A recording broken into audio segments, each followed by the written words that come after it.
Trevor fucking Keveloh, what's going on, brother? Hi, I am back. Welcome back to Los Angeles, your proper fucking home. Fucking A right, baby. I'm back, bitches. I love being back. So you've been back like 48 hours? Yeah, something like 3 days, maybe. 72 hours, like, I have to get on the show immediately and shit talk Austin. I have to do things. I have to get back to where I belong. I have to do things that I've been wanting to do for the past year. And what I was doing before, too, you know? This is what we counted number 4, right? 4 or 5, somewhere around there. Yeah, we're not counting 4 or 5. Yeah. Trevor, before he came on, was like, I'm a regular now. Yeah. And you said irregular. I'm like, all right, that's true. Yeah, that's a much more accurate statement. You've had Brandon on the most, right? No, Kate Kennedy actually is the number. Oh, no shit. What's she at, like 10? No, Kate's at like 4. But Oh, okay. Kate's are all video versions, so they're all IMDb credited. Ah. I think you had an audio only one back in the day. Yeah, I did. The first one I did, I was like newly sober. I was like a few months in or something like that. So, yeah. Yeah, you were newly sober coming on, and now we drink. Yeah. Just watching me get like, I'll drink for the two of us then. Yeah, I was your first sober guest or something. No. Sober. Oh, no, you have like a real sober guest before? Well, Xander Corvus was sober, has been sober every time he's on the show. Okay. But does he party? No. Nothing at all? Oh, okay. Some mushrooms. So he's Colorado sober like me. Is that what we're calling it now? Yeah, I call it New Age sober or Colorado sober. Denver sober, yeah. I don't macro. I've never truly macrodosed. You should macrodose. It's amazing.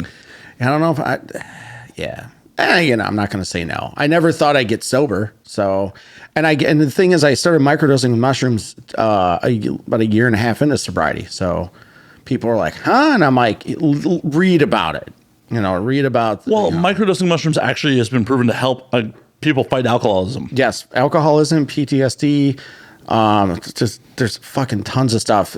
I think it was 5, 6, 7 years ago, Johns Hopkins got an $18 million grant to study the not side effects, but psilocybin, whatever. Psilocybin, yeah. Thank you. The chemical that's in mushrooms and how it can positively affect people and their brain activity. And that's what it is 20 years of heavy drinking. I probably fucked a few things up because I've blacked out. I was a blackout drinker too, so. I know a thing or two about that.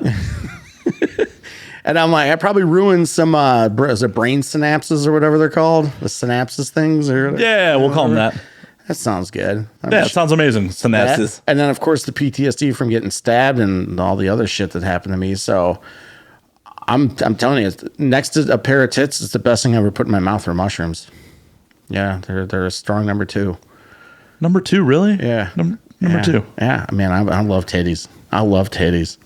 I fucking love them. I mean, I love tits too, but like, they're not number 1 on things I've put in my mouth. I don't get to swallow tits. Oh, I've tried. I'm sure you have. But I don't know. I enjoy a good steak over tits. I mean, believe me, I love tits, but I don't know. Yeah. A good steak. A steak tit would be nice. Gonna go fucking suck on a cow? What's wrong with you? Yeah. That's what a steak tit would be. We're into some new shit now.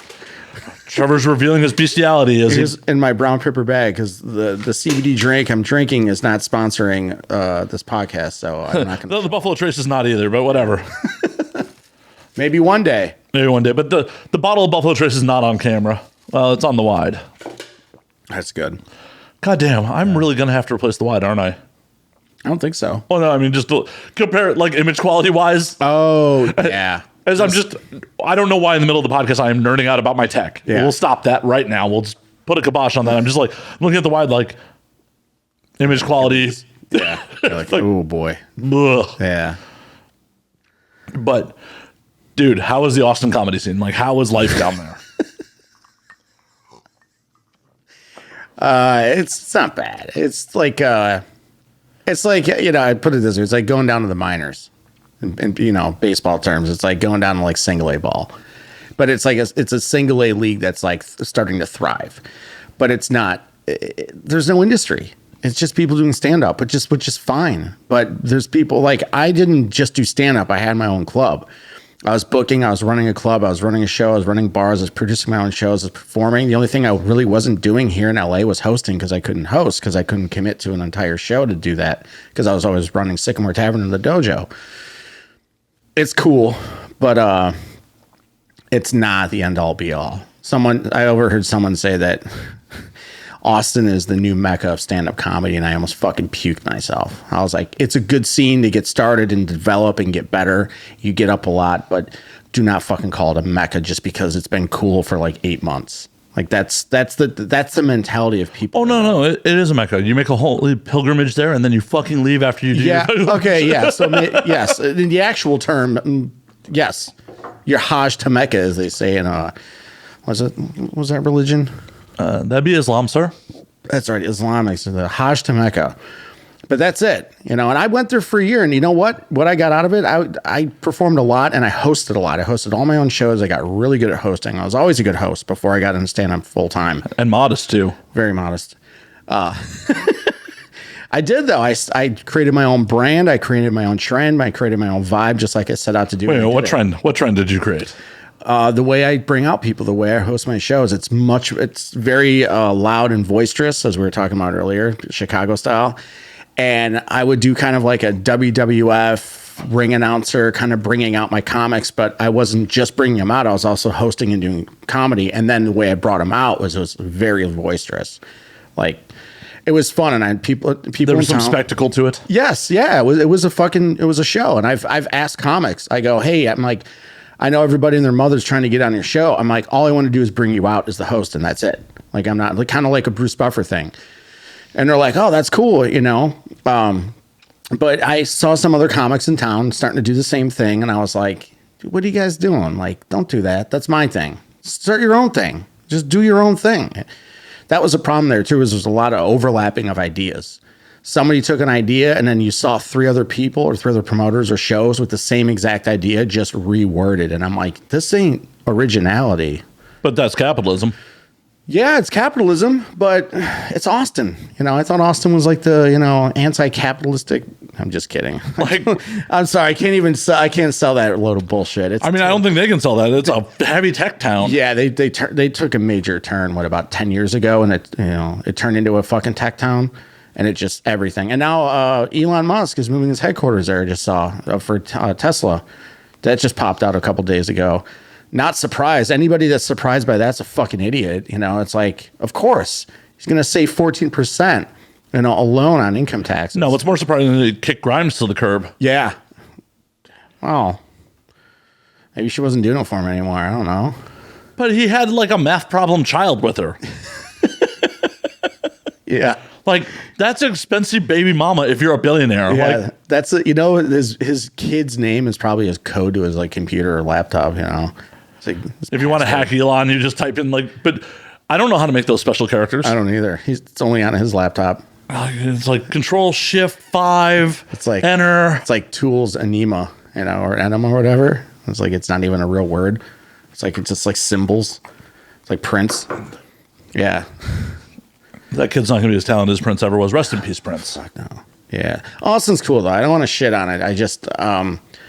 He's like, I want to go back one day. I felt like I couldn't be honest with some people there because it get fucking butthurt. And I'm like, yo, you don't expect to do 10 minutes when you can't even do 5 and you've been doing comedy for a year or 2. Like, that's not how this goes. But there's comics that are 3 to 6 months in doing 10 minutes. Comics expecting to get paid. I'm like, you're out of your fucking mind. Well, out of your fucking mind. But if you can get paid, that's great. Right. Congratulations. You got $10. So you can go buy yourself 2 fucking shots at the bar. Like, hey, at least you can afford 2 shots at the bar for $10 down there. Yeah, out here it's 1. No, you can't even get a shot for $10. Where the fuck are you getting maybe a rail shot? I believe Jameson is $9 at Mrs. Robinson's Pub. Oh, the plugs are coming out already. The plugs are coming out. Located in Toluca Lake, California, Mrs. Robinson's Pubs, where they have $9 shots of Jameson. The plugs are a coming. Holy shit, we are fucking less than 10 minutes into this podcast, and the plugs are a coming. That's what I do. As I was shit talking promoters earlier, which I am one, but I just don't like how they operate. I don't operate like a promoter. I'm the only good promoter. The only. I don't want to be a promoter. I want to be a producer. I want to get away from the promotion part. I just want to produce.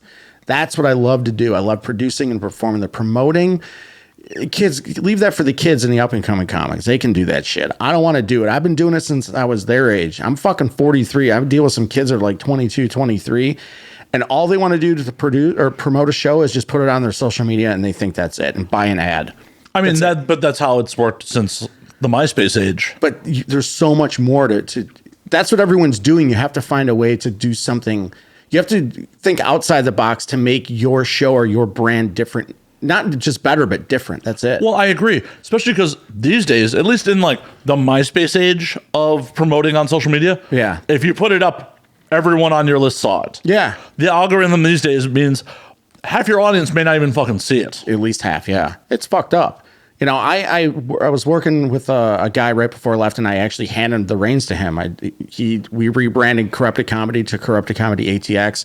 I'm launching a Corrupted Comedy LA here. And he barks. That's old school. You know, he goes out and barks for shows. He puts up flyers. This fucking kid's nonstop. On 6th Street, that makes so much sense to have barkers. Yeah, exactly. Like I did a show at Vulcan a few weeks ago with it was Nick Reese. It was like a fat guy show. It was all the comics were big guys, and it was called Plump Fiction.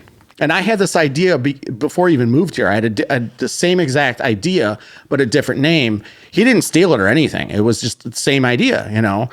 And I literally responded to his post, and I was like, dude, I go, fuck you, fuck yourself. I fucking hate you. I go, I had the same idea, different name. I go, but good for you for getting it out first. I go, I'm not even going to do my show here with it. You know, if I were to do the Plump Fiction show, I would make every fucking comic weigh in. When you announce them, weighing in at 275 pounds, Trevor Keveloh. See, that's my thing. But you would have actually have weigh-ins for the comics if you're making. That'd be great. Yeah. If you're making fun of how fat they are, you might as well have weigh-ins with it. That would be fucking good. Yeah, and the thing is, there was like a decent ticket sales, and then I was like, "Yo, is anyone barking?" I'm like, "It's fucking packed." It was a holiday Sunday. So they shut down 6th Street, and there's all these people walking around. Is anybody barking for the show? And they're like, yeah, let's bark. And I was like, fuck yeah. Like, you know, that's what I did at my shows on 7th and River at the Green Jay. And we just started barking, and all of a sudden, there's fucking over 100 people in that show that night. They cleared 100 people. The whole downstairs was fucking full. And I was like, and I told him, I say, get a bunch of flyers and go to Bolden Acres, because everybody hangs out at this place called Bolden Acres on Sunday. I go bark, get the flyers and bark to everybody there. All those people are young with money, and you know they're not going to work tomorrow. Well, and the beautiful part about comedy, it's the double-edged sword of fucking comedy, really, is no one is going to a music performance or a movie without any knowledge of what they're going to see. Yeah. People will just go to a comedy show. Yeah. They're like, oh, we got funny comedy. Oh, it's funny? Okay, I'll go. And it's, I mean, me personally, if I did not have a sold out show at any club, I would have everybody outside barking the whole time. And they're right on 6th Street. So and 6th Street's closed down. So they have just thousands of people. And all they need to do is put 200 to 250 people in there to sell it out. You have thousands of people walking by, plus your pre-sales. So if you've got 100 tickets sold, you want to open up the upstairs to sell out the fucking room, I'd have every motherfucker out there barking every single fucking show, except for Killtony, because it always sells out. Or Rogan shows, of course, or the big headliners. But that's me. That's what I'm saying. I'm old school. I like to do that. Chicago street team stuff. You know, he's been fucking barking for, you know, DJ shows back in the, 90s into 2000. Well, hell, when I was doing music promotion, I used to yell at my artists like, hey, that band that's playing the Metro that sounds kind of like you guys, you should be standing outside that fucking door when that show lets out. Yep. And be like, hey, you like this show? Come check us out. Come check us out. Come check us out. Like, you can't just put shit on MySpace in those days. They're getting, actually in Austin, they're doing a good job of it. It's starting to turn into a thing where they're barking quite a bit, but it's also, it's got to be consistent. That's the other thing with anything is consistency. Everyone's got to know that there's always a show there that day or that time or whatever. And that's what's going to make it work. See, I feel like that is the one downfall of like the LA comedy scene is, unless you're at Hollywood and Highland, there's not enough foot traffic anywhere to like bark at people. Yep. And there's no club like at Hollywood and Highland. Sycamore was like the closest club that was there, but that's still not Hollywood and Highland. Yeah, that was, I have to walk an extra 10 minutes. And I mean, no one would bark for shows at the dojo. I occasionally had people, but I had people that wanted the stage time but didn't want to do anything for it other than ask me. And there's some people that were different, but there was like the newer, younger, whatever. And I'm like, go bark. And they're like, what do you mean? I'm like, get some flyers made, barked people in. I go, put your name out. I'll even throw you a couple bucks. You can bring enough people in here. I go and give me the receipt for whatever whatever you get printed out, and I'll, reimburse you. It's like, all right, well. Dude, if someone had enough money to open a room like in the mall at Hollywood and Highland, they could kill it on just barking. Absolutely. They did, Comedy Chow had, they were a comedy brand. They did every Wednesdays at Hooters, and then they left Hooters and they went across the street to something, but it was every Wednesday, and they always had people in there because they just barked them in. Yeah, because it's right fucking there. Yeah. You have some tourist who doesn't, I mean, it would probably be the worst audience to perform for. It was. I never performed. I asked them to get booked a few times. They blew me off, and they asked me to like get booked, and I was just like, I've been asking you guys for the past year. You haven't booked me, and then you wanna get on my show? I was like, you guys don't know how this shit works. And I know one thing. I'm not a bad comic. I'm a pretty decent comic. I'm solid. I've gotten really good. I know. I've heard rumors that you've gotten much better than just talking about how you shit. Yeah. Thank you. That was like 3-4 years ago. I've been around. I've been around for a minute. Yeah, that's right. You were there for that. That was a fucking fun one. Well, that was more like experimental comedy where I was showing people how I shit in the morning. Yeah. Your whole close at the dojo at the time was you talking about you shitting. Yeah, it was fun. It's like you close out and that's when there are absolute killers showing up to work out material at the dojo, and then they're like, Trevor's going to get up and talk about how he shits. Yeah. Like, I'm like, why, Trevor? Why? Yeah, I'm your friend, but why? Yeah, you got to start somewhere. I mean, I guess in the morning on the can. Yeah. Shitter selfie. Boom. I don't know.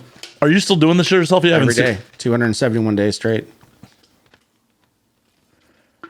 I have not missed a day in 270. You should start an OnlyFans and actually get like video of you taking a shit in the morning. I'd do it if I can make money. I'm sure you could. Well, there's a few things I do on OnlyFans. I'm sure somebody would be into it. Yeah. I mean, it's a big world.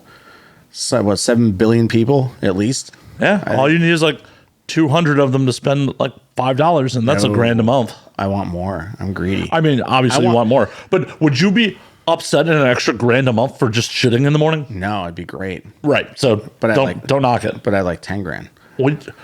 Obviously, we'd all like 10 grand, Trevor. Obviously, we would all like 10 grand. Yeah. But if literally they were going to give you $1,000 a month for just filming yourself shitting without actually anything like grotesque. Yeah, just me pooping. Just you pooping. Wouldn't you fucking take it? I think I'd do it, yeah.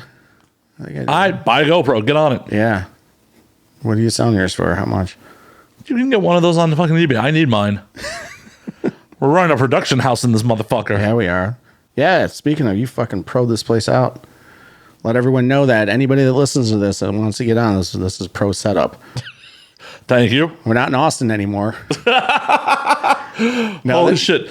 Like, there's one guy that's got a pro setup, Gary Faust. Yeah, Faust. Yeah, he's pro as fuck. So, I feel bad. Like my last night in town, I had been drinking all night already. Yeah, and Gary, like, we met Gary in person for the first time, and Gary's like, "Yo, let me know if you need anybody for the podcast." I'm like, "I'm leaving in the morning," and I feel bad about how abrupt I was about that. Like, yeah.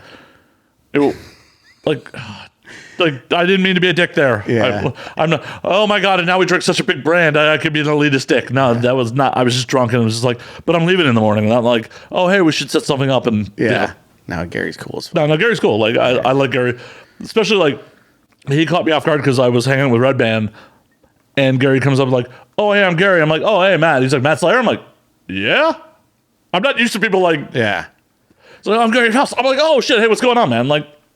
But it was still like he recognized me before I recognized him, which is just like not a feeling I'm used to. Yeah, that's a good feeling. Some recognition for my bullshit? No. 6 years? Yeah. 6 years, right? 7 years? We started this motherfucker under the original branding in 2016. So okay. 5.5, almost 6. Getting there. Fuck. Hey, man.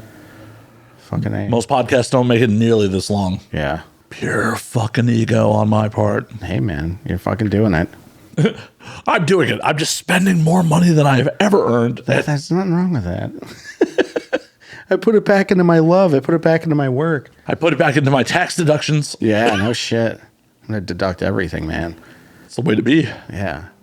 Fuck. You should have a mailing address back down in Texas so you can get them Texas tax breaks on your fucking business. I do. Oh, no. Don't admit to crimes on the internet. I was like, fuck. I forgot about that. I never set up an LLC out there. I should have, but I wasn't a resident there ever. I stayed a resident here because I knew I'd be back. And you're like, I want to recall Newsom. It's cool. That too. Yeah. Did you actually vote for recall Newsom? That's why I flew into town was to vote to recall him. And dick. Yeah. Dude, he sucks. He sucks. His own people are turning against him. Yeah. He might not be the best, but do it in the general. Don't let whatever fucking random gets more votes be the new governor. Dude, I'd pick Kanye at this point. Kanye West, yeah. Kanye Rodman 2024. That's what I'm going for. Dude, he was ripping people off with his church shows, allegedly. Yeah. Allegedly. We'll go with allegedly. Allegedly. So, yeah. Yeah. I mean, the other person who would have won if Newsom was recalled would have given us probably similar abortion laws to Texas.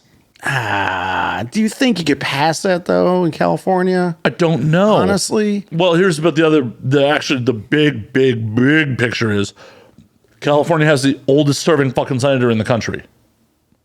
If she drops dead or retires, the governor replaces her. So if we'd end up with breaking the Democratic majority in the Senate. California goes red, Texas goes blue. I think Texas will go blue before California goes red. That's what I think. I mean, we've had Republican governors. Schwarzenegger was a Republican. Was he? Oh, yeah. Well, I thought he was like very more moderate than he was. Still a Republican. Yeah. I know he was technically a Republican, but when it comes to like his actual policies and stuff, it's like, I don't know. I wasn't here then, so I don't know. No, it's before my time too. Okay. Yeah. It's like we say, you say Republican Democrat, but like you look at like Bill Clinton in the 90s, he would be like much more conservative nowadays with a lot of his policies. Oh yeah. The 3 strikes. Yeah. Like that shit's, Well, it's fucking raw, man. I mean, what? I need to check this real quick. Yeah, 3 strikes. Was that a California thing too? It's national. Oh, don't check it. Let's just make sure. No, I just want to let's make up our own facts. I just wanted. I remember in California got hardcore about that. Fucking Now it's just like whatever. I know. It's nuts out there, man. I'll tell you this. I got in a couple days ago. The next day I went to bring my car in to get the oil change and get a tune up. Most of my shit was still in my car. Like I had unpacked like a lot of it. I left my Vax card in my fucking car. Why would you do that? Because wasn't thinking. I go to the car's in the shop. My phone's dying. I go into a coffee shop in West Hollywood. Okay. And I was like, hey, and I'm talking to the guy, super cool, young dude, probably mid-20s. And I was like, hey, do you have a charger here? My phone's going to die. I'm getting my car worked on. And he's like, yeah, no problem. And I was like, all right. I was like, I'm going to give you a coffee and a donut. And he's like, I just need to see your Vax card if you want to sit inside on your phone. And I was like, dude, I'm like, it's in my fucking car. It's getting tuned up. I literally got into town last night. Like, it was not like a lie. My dog didn't. But he doesn't know that. No, but I'm like, he was cool, but it's like, he's also scared he's going to lose his job, which he won't. And I was like, whatever, no big deal. Like, I didn't care. I was like, well, at least you weren't an asshole about it. No, I get it. Like, I don't agree with it, but I get it. So I was like, I was cool about it. He was cool. I left my phone in there. I sat at the corner of Santa Monica and Fairfax, and I had coffee for a half hour. But the irony was, as I sat outside, it was a nice day. The other dude came out. He talked to me. I was drinking my coffee. It was all good. There's a homeless guy digging through the trash. Sitting there, just digging through the trash. And I'm like, I can't go inside because I left my Vax card in there, but this homeless guy can walk around and spit. And I was like, I'm not arguing. I will not argue these policies and whatever. I'll argue the inconsistencies of things. That's where I have a problem. And it happened again at Starbucks yesterday. Homeless guy spit in your mouth again at Starbucks? Yes. Close. We were outside having coffee. It was my friend Eric, and Josh, comedian Josh Nassar. Hi, Josh. Outside having coffee. We all have our masks. We all have our cards. All that bullshit. Sitting there. They didn't ask for it or anything. Homeless guy comes over. He's literally grabbing people. He grabs a guy, and the guy goes, "What the fuck are you doing?" And he's like cuckoo homeless, walking around, and he's barefoot. And he's walking in circles. There's 6 or 7 Starbucks employees standing inside. It's not packed. And I'm like, yo, what the fuck are you doing? The homeless guy. What, do you expect a fucking minimum wage Starbucks employee to go 86 a homeless guy? No. But the problem is when I went inside to get my parking validated, my mask was hanging off. And the first thing the guy said to me was, "Excuse me, sir, do you have a mask?" Not hello, nothing. And I was like, there's a fucking homeless guy attacking people outside, but you're concerned about the mask indoors. That's one of my problem. And but there's a major disconnect there. You can't expect a fucking minimum wage employee to go wrestle a homeless guy for your tell him entertainment. to leave. I don't know. Hire security. It's Starbucks. They're a $1 trillion company. But that's not that dude's responsibility. That dude's responsibility to make sure I wear a mask inside. Yep. But if a homeless person comes inside, what's he going to do? That's what I want to know. Is he going to tell him not to, or is he going to say you can come in here as long as you have a mask on? Well, are you saying if a homeless person has enough money to pay for a coffee and has a mask that they don't deserve a coffee? 50-cent refills. Hey man, shit. If that's their policy. If they listen to this, they're going to hear that and start showing up. That's their fucking policy. Like it's inconsistencies. It's not inconsistent though. See, but we can have this conversation and we can agree to disagree. And that's the problem I had with the people in Austin is they get so fucking like, they freak out. I'm like, I think it's an inconsistency. You don't, but we're still going to be friends and have a drink, right? Yep. I'm going to pour some Buffalo Trace in your can and sucker. Oh yeah. By the way, 3.5 years, over 3.5 years clean now. I know. See, these are conversations I want to have more of with people is opposing viewpoints. Well, but here's the thing: the Starbucks employee makes shit money in the first place. In the grand scheme, they make shit money. 20 an hour. Well, 20 an hour in LA and shit. Yeah. 50 an hour in LA in the grand scheme ain't shit. Yeah. I'll move to Austin. And move to the right part of Austin, because if you move downtown, that's still ain't shit. Yeah. At the I'll get into that. Yeah. In the grand scheme, you need to make over 6 figures a year in LA to be able to afford a 2-bedroom apartment on your own. Yeah. On average. Yeah. So right. 20 an hour with tips is still not shit. Enough. Yeah. And at the end of the day, it's not a job you sign up for to like put yourself in the line of physical danger. Yeah. Physically confronting a homeless person unless you fucking have to. It was also when the way he said it, it was like, dude, like my mask slid off as I walked in. Well, that doesn't mean the dude's not a dick. But he wasn't like, "Excuse me, sir." I was like, "Please put your mask on," like real bitchy. You know, I was like, so I'm not defending that the dude's not a dick. It's like just a dick does not necessarily make him inconsistent. He's just a dick. Yeah, but I don't. If I knew I knew if I would have said something, it would have caused a fucking problem. Like, hey, why don't you go outside and fucking deal with the homeless people they're literally touching other people on your property? But since you're inside in your closed little, safe place behind the counter where, like bartenders, where it's like, you can't talk to me like that. At the end of the day, when you were running Sycamore, were you out there fucking fighting the homeless? Yes. It was bad. No, it was really fucking bad. It was bad, dude. That was terrible. I don't remember any of the staff going out there and actually like. Oh, yeah. There was throwdowns, man. Off camera. I'm not kidding. I had a buster, Theo, that got into it with somebody, and then the fucking police showed up. I mean, it was the thing with the homeless people is I'm courteous to them because I understand that a lot of their problems are not just their problems. It's the city, the state, this country have completely fallen. They fell and there's no one taking care of them because there's no nets. Anything. Yeah, it's just like, and it's obviously gotten way worse with the pandemic and shit. We'll see a bigger spike since the eviction moratorium ended, exactly. 8 days ago. Yeah, I mean, they can stop that. They can reverse that. I think West Hollywood did. I don't know if WeHo did. Own township. I don't know, but it was. I speak to homeless people like they're human beings. Real quick, except for that, nobody who can afford WeHo is getting evicted. That's true. Touche. Yeah. I'm gonna get some hate for that one. Yeah. You were saying. Sorry, I had to put that out there. I had an interaction with a homeless person every single day at Sycamore, and I treated them with respect. I wasn't like, "Get the fuck out of you, fucking Scott." I was like, "Hey, dude, can you leave? Hey, dude." And so after the third time, I'm like, "You need to leave, or I'm gonna call the police. Like, you gotta go. Like, this ain't your home. We let you fucking sleep here overnight. I could come in anytime." And I was just, it's an uphill battle. I don't want to, Well, yeah, but that was the thing is I treated them with respect. It's just like, just please, you got to head out. And there were 99% of the time at Sycamore's Tavern, they were fucking cool. The homeless people. Yeah, until you put spotlights on them. That wasn't my doing, but I know. That was also with everything that was happening with the whole neighborhood. It wasn't just us.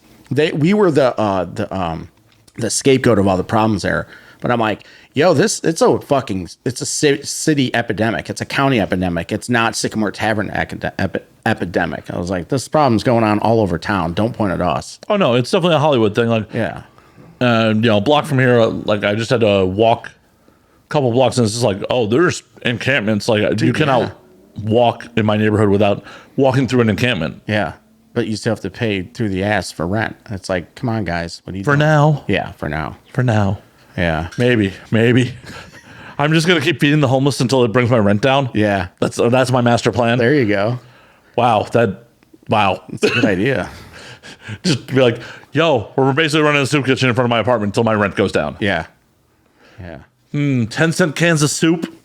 Still, Rent goes down $3. You're like, fuck this.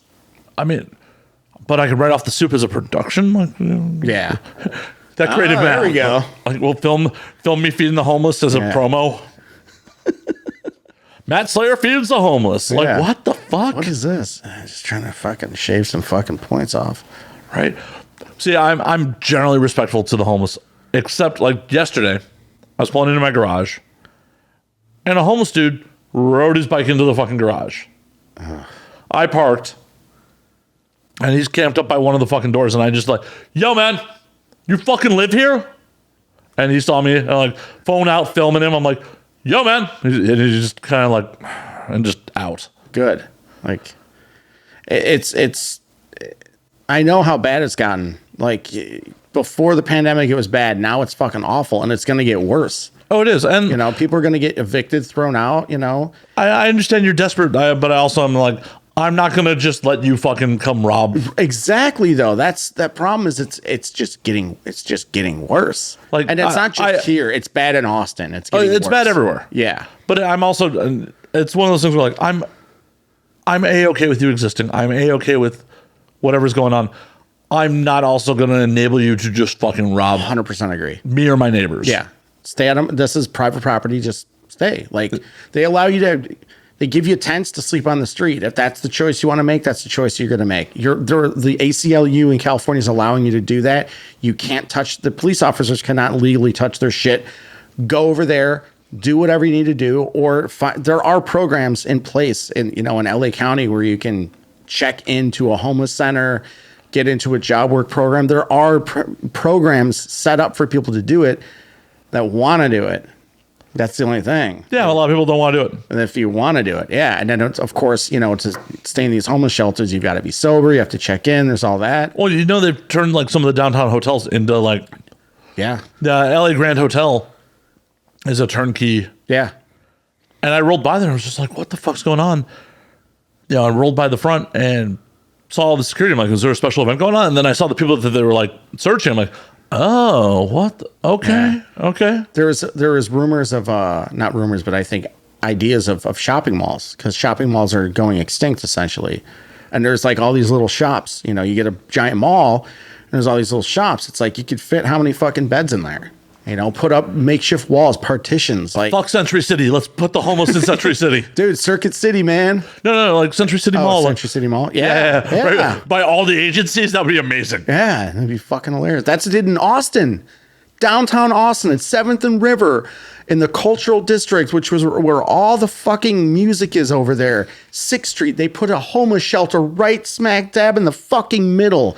The dumbest fucking thing you could do. Now you have all the homeless people and the shelter right in the middle of it, so everybody downtown Austin can see the homeless shelter. And all the problems exist from that shelter. And of course, 6th Street. And of course. And of course, 6th Street. Because 6th Street, you get too many different demographics coming there and getting fucked up and drinking and getting high and fucking doing other drugs. That sounds like Hollywood Boulevard west of Cahuenga. It's exactly that, yeah. It's Hollywood Boulevard shut down, And it's like, you get these college students, these affluent college students, you get normal college students, you get tourists, you get people from all over Texas, really, that come out there. A lot of people from Houston and Dallas and all these different demographics and races and cultural diversity. And then you just splash them with a shitload of booze and drugs. And you say, well, let's see what happens. And you have cops hang around and ride horses, and you just wait to see what's going to happen. That's pretty much how it is. And I fucking don't like it. Gives me too much anxiety. The horses? No, I love the horses. They actually calm me down. All the chaos. You're just sitting there petting some cops. I know you're a pig, but good boy. You're a good boy. You're a good boy. Yeah. I just had this vision of you petting a horse, like feeding it a carrot while cops just looking at you like, what are you doing? Like, oh God, who's this fucking creep? Yeah, it's Austin's cool though. It's just like, it just wasn't me, man. It's a spot that I enjoy visiting. Yeah, I was gonna say it's a vacation spot for people. Because when the pandemic hit and I was in between gigs, our mutual friends in Austin were like, move to Austin. There's opportunities here. I mean, I moved there because I knew the Rogan effect would do, and it did. The Rogan effect is powerful. It brought hundreds of comics from all over the country to Austin, not thinking, but like developing a scene. But the problem is, it's just you have the front end. You have all the comics. You don't have the middlemen or middle people, whatever the fuck, and the back end, the business, the people that know how to run the business. And there's a handful of people I met out there that were none of them were from Austin, that understood the business aspect, and there were basically people from LA and New York, and that was it. We were talking about this earlier, and I've talked about this on air. Like, while I was down there in July, I went to a special taping, and I could tell that the director of the special had never directed a comedy special before because there was no crowd direction. Yeah. The crowd was just drained. It was 10 o'clock on like a Thursday night. They had been drinking. Yeah. It was the second fucking run through, and they were just fucking drained. So the energy's low. You've got to bring it up, unless they're gonna in post gonna fucking put an audience or applaud. Put a laugh track in. Yeah, laugh track. It's like that would suck, man. Like, I understand like the power of camera and Hollywood and of the magic and all that, but at the same time, live comedy's different. Like, there's got to be some actual laughter because. Not everything's going to be fucking Seinfeld. It shouldn't be Seinfeld. It shouldn't be Seinfeld. And that's a studio. I mean, you can attest to this much more than I've never been a stand-up in my fucking life, but you feed off that energy as a performer, right? Hugely. It's insane. It's euphoric. You get such a massive buzz when you're actually crushing. I mean, like actually crushing, because a lot of comics people are like, oh yeah, I killed it, I crushed. I'm like, I watched you. You didn't. You actually fucking bombed. You just think you did because you think in your head you're really funny. But this crowd didn't think you're funny. I mean, my only taste of personal experience with that was me bombing at the AVNs in 2018. Oh, that, yeah. But watching people give me a standing ovation while I was bombing was still a little like. It's pretty awesome. It was like, oh, maybe I could do this. Then like I got off stage, I'm like, no, Matt, what? No, you just horribly bombed in front of the whole industry. Your friends just were like. Kind of laughing with you, kind of laughing at you during this. Yeah, it's interesting. It was cool, and like I said, it was going down to the minors. It was freshening up. It was stretching. It was finding exposing my voice more, so to speak. I got to focus more on my stand up and my writing than I did with production and running a club and a venue and a bar and everything else and dealing with all the shit. I just got to focus on strictly stand up, and it was great. It was good for me as an artist, but as an adult and as a professional, I was like, okay, it's time to go. I got to go back to, where things are, getting done like at this level. And that's what I'm used to.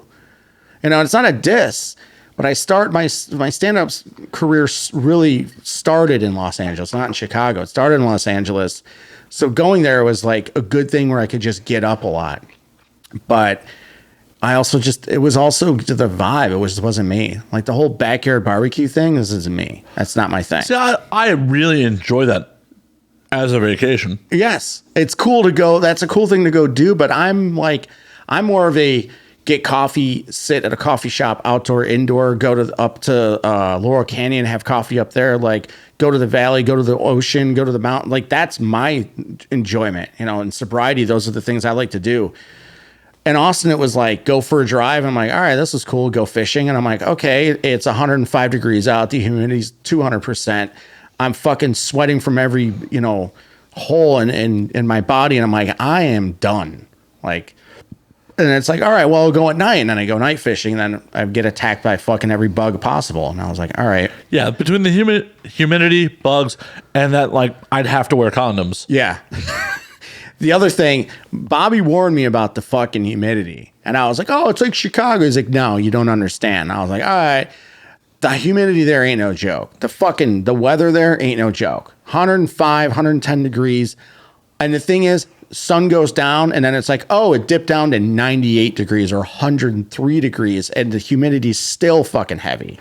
Yeah. I mean, fuck that noise. Yeah, there was some fucking brutal nights. And I was like, okay, these guys ain't kidding. So, well, it's one of the reasons, like, I love New Orleans. I could never live there. Yeah. Because of similar weather to that shit. Exactly. Yeah. They've got their own fucking weather system there, man. Like, I don't want to live in a fucking swamp. I like dry heat. It's a thing. Yeah. We've talked about this. You love Vegas, you know? I don't love Vegas. You love the weather? I mean, LA, you can't beat LA weather. LA, no. San Diego. Yeah. No, 100%. I mean, there's a reason I moved from Vegas to here. Yeah. LA, I mean, we talked about Vegas and Phoenix. You hate Phoenix. You say, fuck Phoenix. Yeah. Fuck Phoenix. It is all of the bad of Vegas and none of the good. Have you been to Flagstaff? I have. What do you think of Flagstaff? Meh. Yeah. Fuck Arizona as a state. If you're listening to this from Arizona, really? Sorry you live there. I love Arizona. I think it's absolutely stunning. It's a beautiful state. I am an urban dweller. Okay, well, I don't give a fuck about nature. We should fucking pave over all of it. That's like, I don't think Griffith Park should exist. There should be more houses in the hills there. Fuck that all. Oh man, this is great. Are you a capitalist?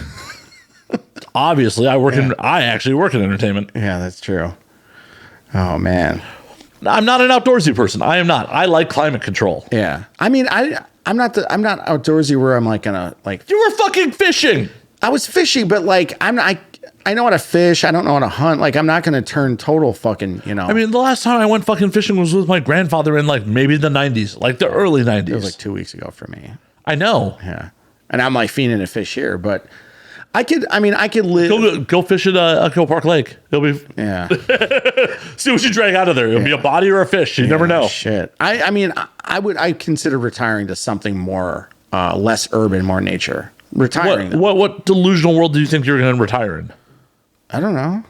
Somewhere else? No. You think you're going to retire? That's delusional. I don't know. Getting that whole Bitcoin thing, crypto coin. Yeah, would you buy in 20 years ago? No. 10 years ago? No. Trevor, accept reality. You and I and our ilk. We're going to die working. We're going to die working. Yeah. Accept it. It's okay. Yeah. Spend it all. You got no one to fucking leave it to. Enjoy the ride. It's true. That's the other thing. I don't have kids. Enjoy the ride. You don't have kids that we know of. None I pay child support on. That's right. So no kids. Sound check. Just knocking on all the wood on that. I'm taking the person I've been sleeping with regularly who's like, I'm infertile. Okay, I believe you. Yeah. That's hyper dumb on my part, but hyper dumb. Don't worry. The things, things happen, you know. I'm pretty sure I'm infertile, so it's okay. Yeah, I'm pretty sure I am. You know, thanks to Pfizer. They're a good friend. Yeah, they are. They give you COVID vaccines, makes your swimmers not swim. That's right. They fucking killed my cum years ago. Me and another friend were talking about getting brosectomies, like just making a day of getting our vasectomies together. I consider it, but like I said, I think I should dead cum, so. Well, you might as well just, make it certain. Yeah, but I heard you get less loads. I like big loads. I like to shoot nice loads. That's my thing. I don't know. I don't have a vasectomy. I don't either. I got, I think my brother, he's got one. I'll ask him if his loads, but he's also like 50. He's like 50 and like in a loveless marriage. And no, actually, he's got a good marriage. Surprisingly. Like, it's good. Like, I was just assuming. And they actually fuck too, quite a bit. So that's pretty cool. Why, did they ask you to hold the camera? No, but, I've hung out there and I'm like, oh, Jesus. Like, we're going to bed, Trevor. Yeah. Good night. Time for you to leave because we're loud. Yeah. I think it's awesome. I think it's great. No, it's good. And like, I want anyone I friends or family with to be having good sex. Yeah, my parents fucked until my mom got breast cancer. And then your father was such a breast man, he stopped doing it? I think so. No, it was such a dick move. Totally, Like, you got a mastectomy, I'm out. I think it was all the fucking stuff she had going on with her and pill, cancer stuff, But hey, they fucked for a long time. I think they stopped. He fucked until he's like 70 or so. That's a pretty good run, man. A little older than 70. Yeah. That would be like, that is depressing to me to think at some point, like, yeah, I'm just not going to be interested in fucking. Like, that's depressing to me. My dad was. My mom wasn't, but my dad was. He was like, keep fucking. He fucked till he was dead.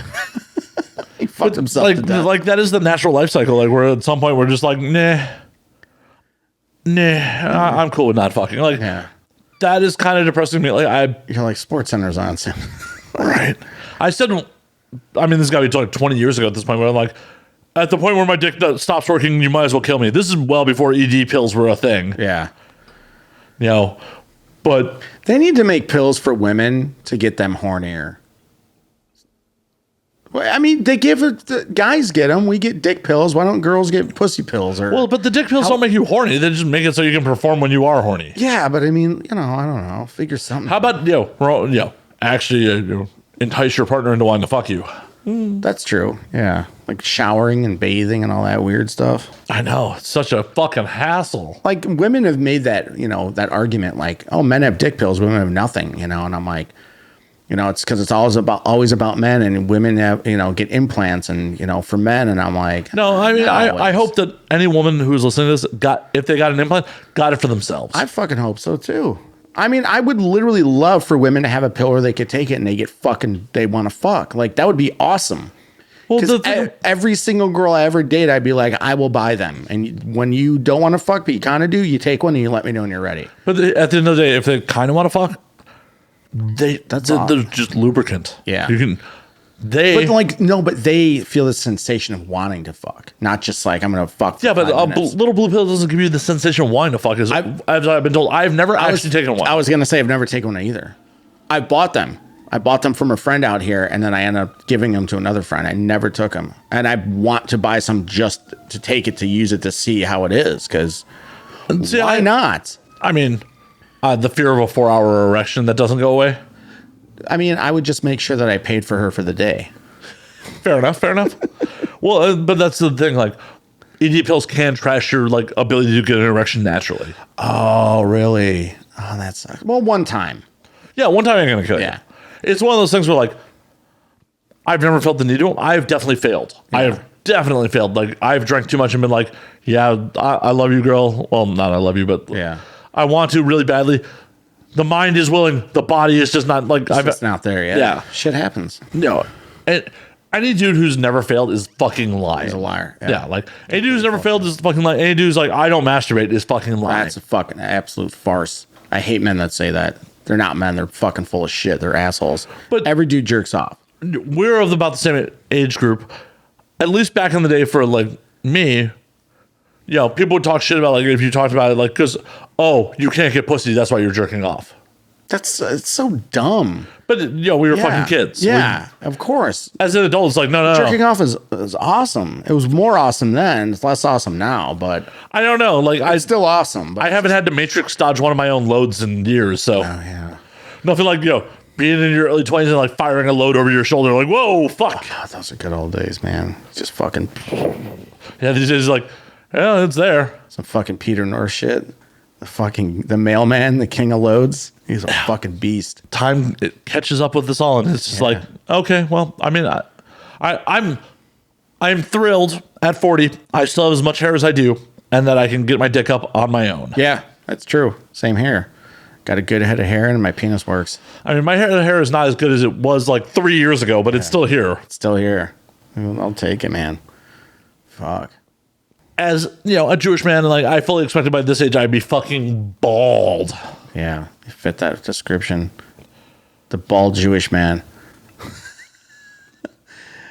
You're good though. You got a good head of hair. You got fucking. It's okay. It's thinning. It's thinning in the front a little bit. Big ass beard though. You're good. Yeah.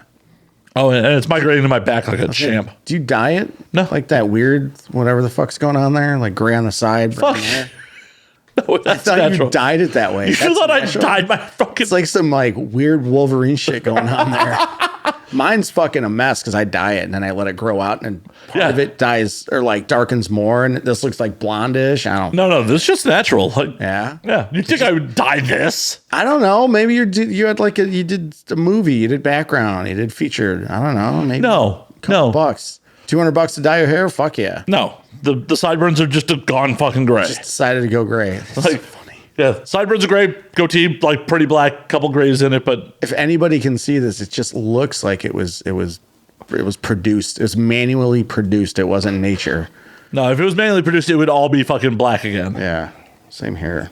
Dark brown, black. I mean, that's the other shit part is like this shit has happened naturally, and if I was like, my vanity says I should start dyeing it again.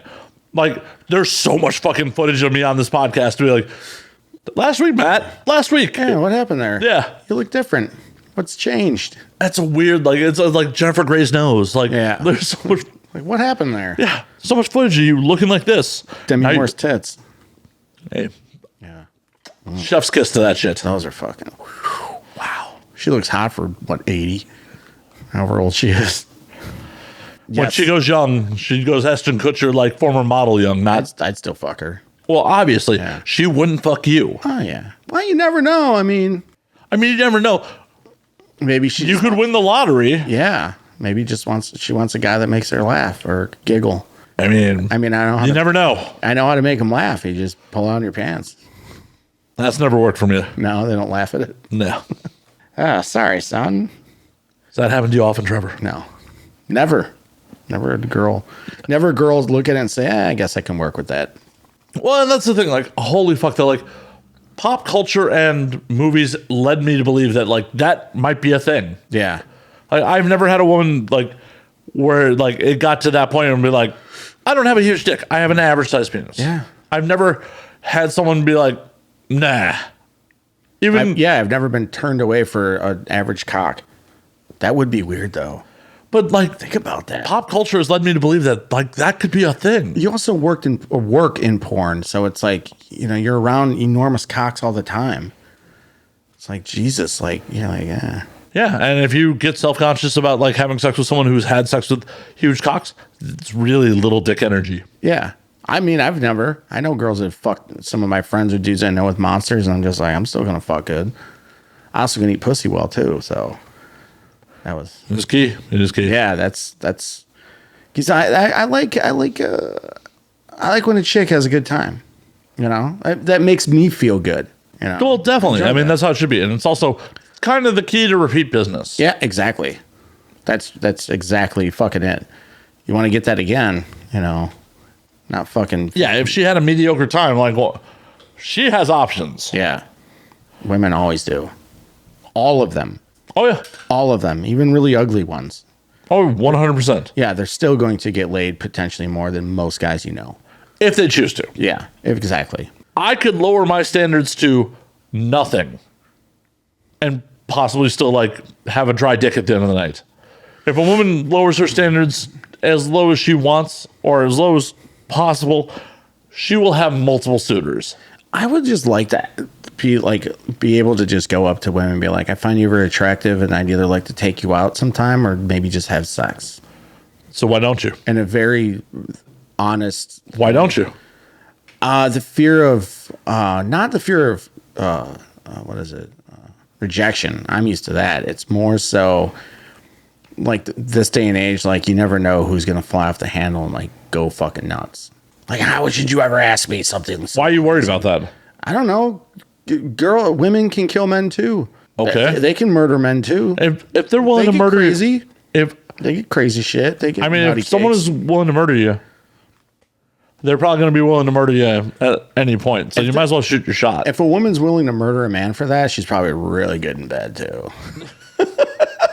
Possibly. Yeah, they say the crazier the better. I'm like, that's a whole nother level. That's like fucking Pluto crazy. But I mean, honestly, you're really worried about getting murdered. no, I'm not. So what's stopping you from not doing it? anymore. Then what's stopping you from doing I it? already dodged 3 bullets. Shit, 2, 3? Yeah. 2 fucking potentially life-ending car accidents, a stabbing. What else? Oh, I got jumped a few times. So what are you worried about? Why aren't you doing it? Why aren't you? Lack of fucking, just no motivation to do it, to deal with it. That sounds like a cop out of I half. know. And I've also, I just got here. Why weren't you doing it in Austin? Because they have guns. No, I did. I had a good hookup with someone. But Oh, yeah. well, how'd that go? It was great. She gave me 5 stars. And you left that behind. No, she didn't live there. She was a friend of Bobby's. Okay. Yeah, Bobby actually got me laid. Yeah, I know. Legit, I heard about that. Oh yeah, like legit, not like it was like so and so thing was like. I heard a quote that said, "Oh, she's got a grip like a farmer." Yes, that's her. And I used it in my stand-up. I'm still writing that joke. I want to iron it out because it was true. Like all my jokes, I really want to iron out. Everything I say on stage is true. I've got to that point, or just everything. But yeah, I mean, she was fun, and we fucked that night, and then again the next night. And she gave me, like I said, 5-star review, repeat customer, and I was like, I had fun, But she lives in Wisconsin, hence the grip of a farmer. Yeah. Gross. She wasn't like farmer chick. She was No. But Wisconsin, yeah, gross. Yeah. Right.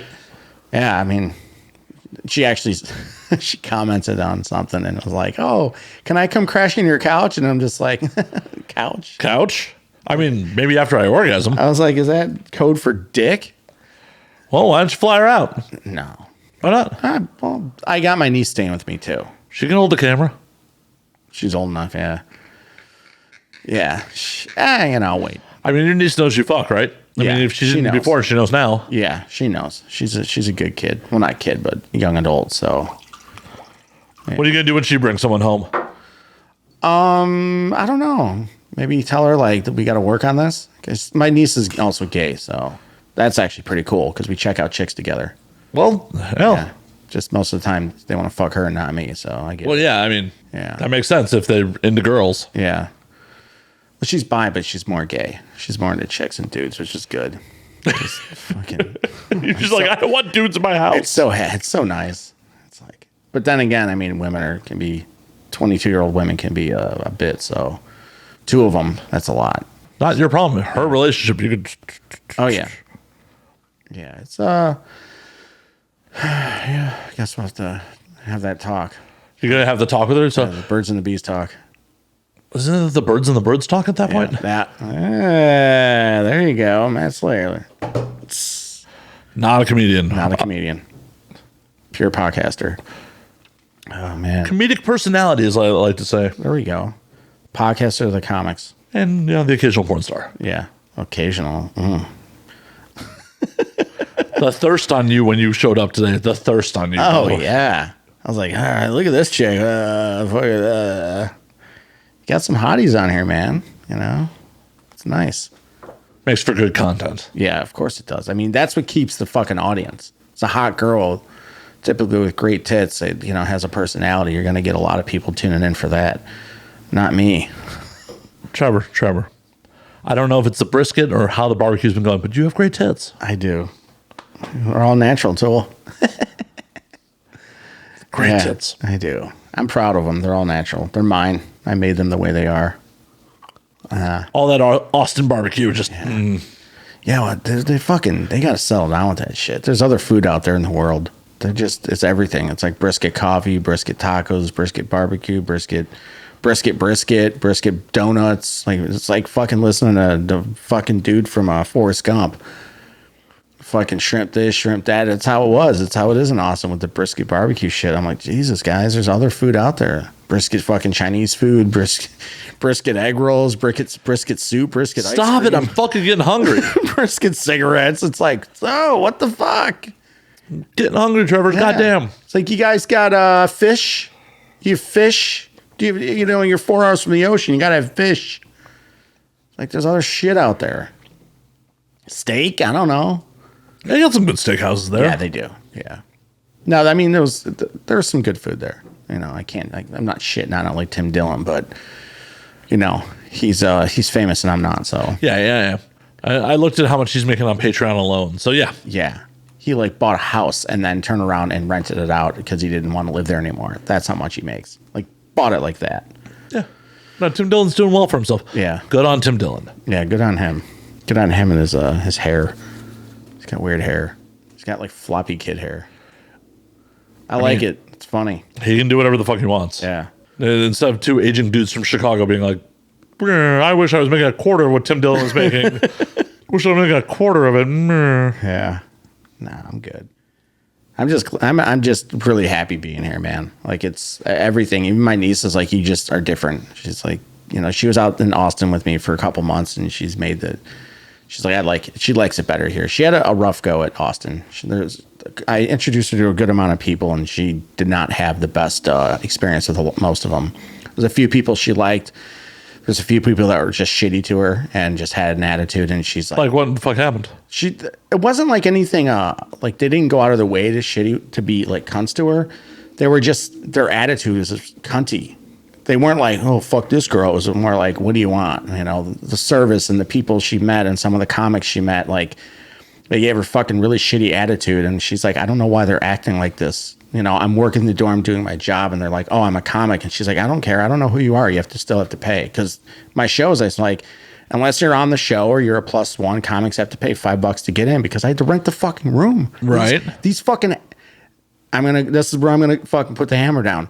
These fucking assholes do not understand the business side. I had to rent that room for a long time.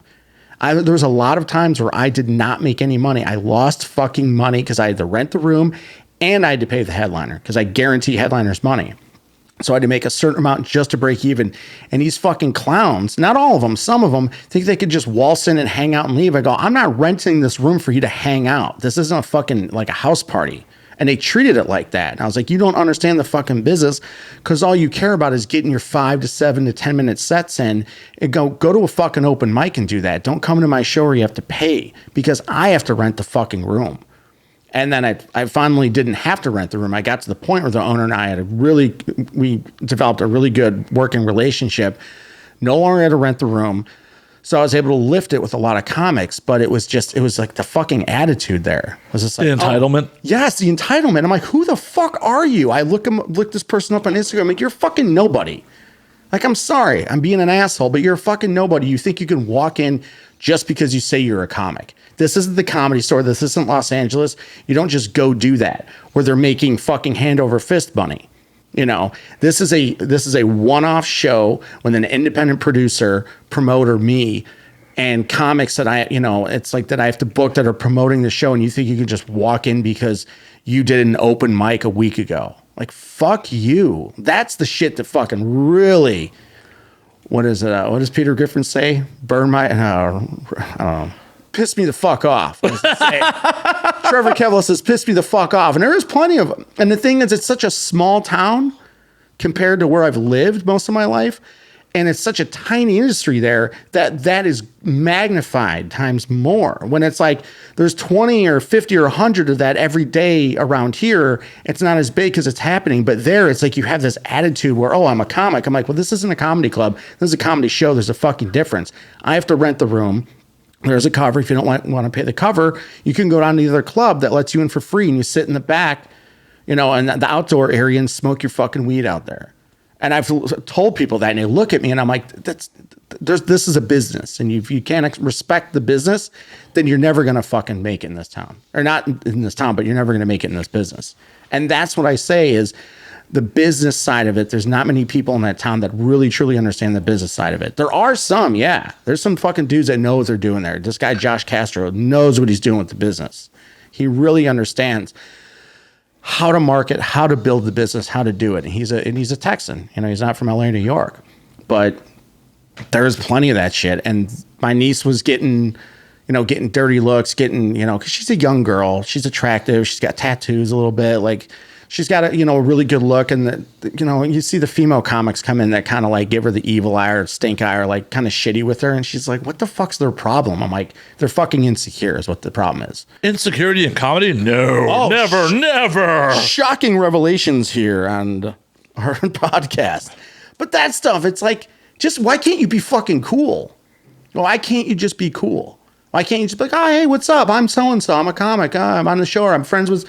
No, they just walk in with a fucking their nose up their ass or up their whatever, nose up in the air, and their fucking thumb up their ass. And I was just like, what are you guys doing? Like, you who the fuck are you? Why are you acting like you're fucking bigger than you are? Don't do that shit. Be fucking humble. Well, but honestly, like the real big people don't have to act like that either. Exactly. They don't have to. They shouldn't. But they don't. I don't. I didn't have a big comic walk in and be like, yeah, I'm fucking. They just like, hey, how's it going? They check in. Hey, can I? Right, because if you have to Google me, yeah, like that means they don't know who you are. You have wannabe comics trying to big league people in that town, and people that like me that were part of the scene here in LA comedy. And I see right through your shit. And I'm like, fuck you.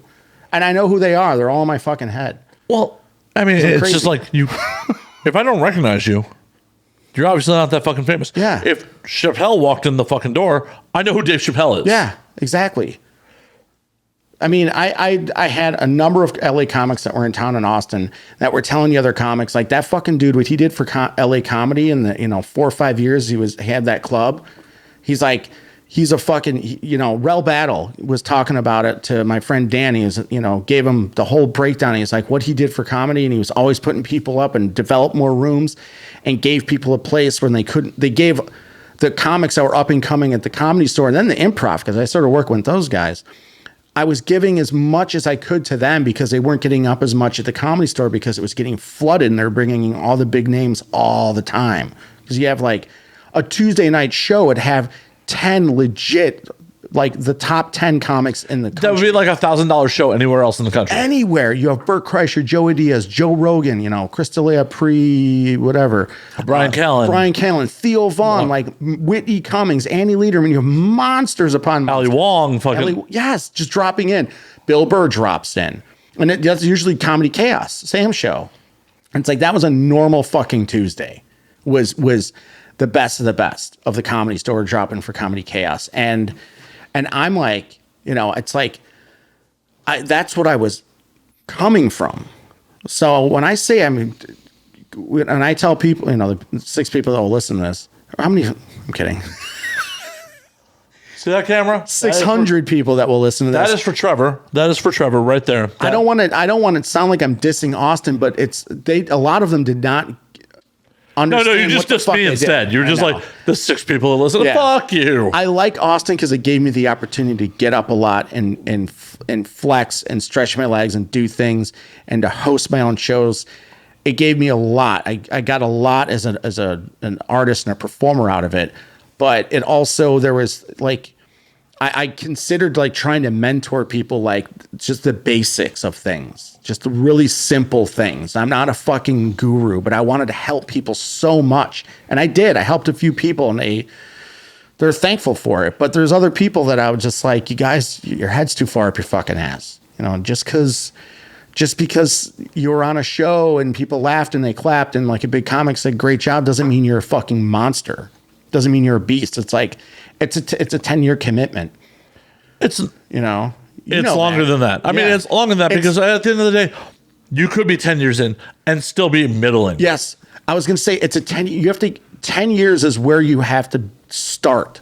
You start, of course, 0, but you get to 10 years. That's when you're really going to find it. I'm at about 7 years or so, but 6 of those years are in LA and I was getting up more than most people I know. I honestly don't think it's hard and fast. Because you have people like Ali McCoskey, who's, about the same amount of time you're in. Yeah. And fucking absolutely murdering. Yeah. Absolutely murdering. Yeah. Because she also got to work with one of the, some of the best comics in the fucking country and world. So that's going to bring her level up. That was something I had a conversation with Nathan Hurd a week or 2 ago. He goes, Austin's great. I love this town. I go, I do too. He's like, but you're not going to grow. You're going to grow, but you're not going to get to the next level because he's like, I had to follow this person. I had to follow this person. I had to middle this. I had to feature this. I had to go up before. And I'm like, yeah, that's how you get better. And that's what Tripoli did to me. Well, at the beginning of the dojo. At the end of the day, if your tank is only so big, you're eventually going to just grow to the size of the tank. Yep. Yeah, exactly. And it is there's a good scene there and it's a good scene to start and build. But if you want to like really get good, you've got to go where the talent's better because that's how you get better. And that's, like I said, the first year at the dojo, Sam was making me follow and get in front and middle with these fucking monsters. Oh, and I watched you bomb a lot. Monsters. A lot. But it made me better. But it built that self-confidence, but not the fake self-confidence. It's, holy shit, I got to follow DeRosa. I have to follow, fucking Ryan Singler. I have to follow, I'm like, all these fucking beasts. And I'm like, Byron Bowers, what is, or so-and-so's going to drop and you have to follow him or her now. I'm like, whoa. But it's like, shut the fuck up, go up there, do your set, be funny, make your mistakes, correct your mistakes, and continue to down that path. And that's what I did.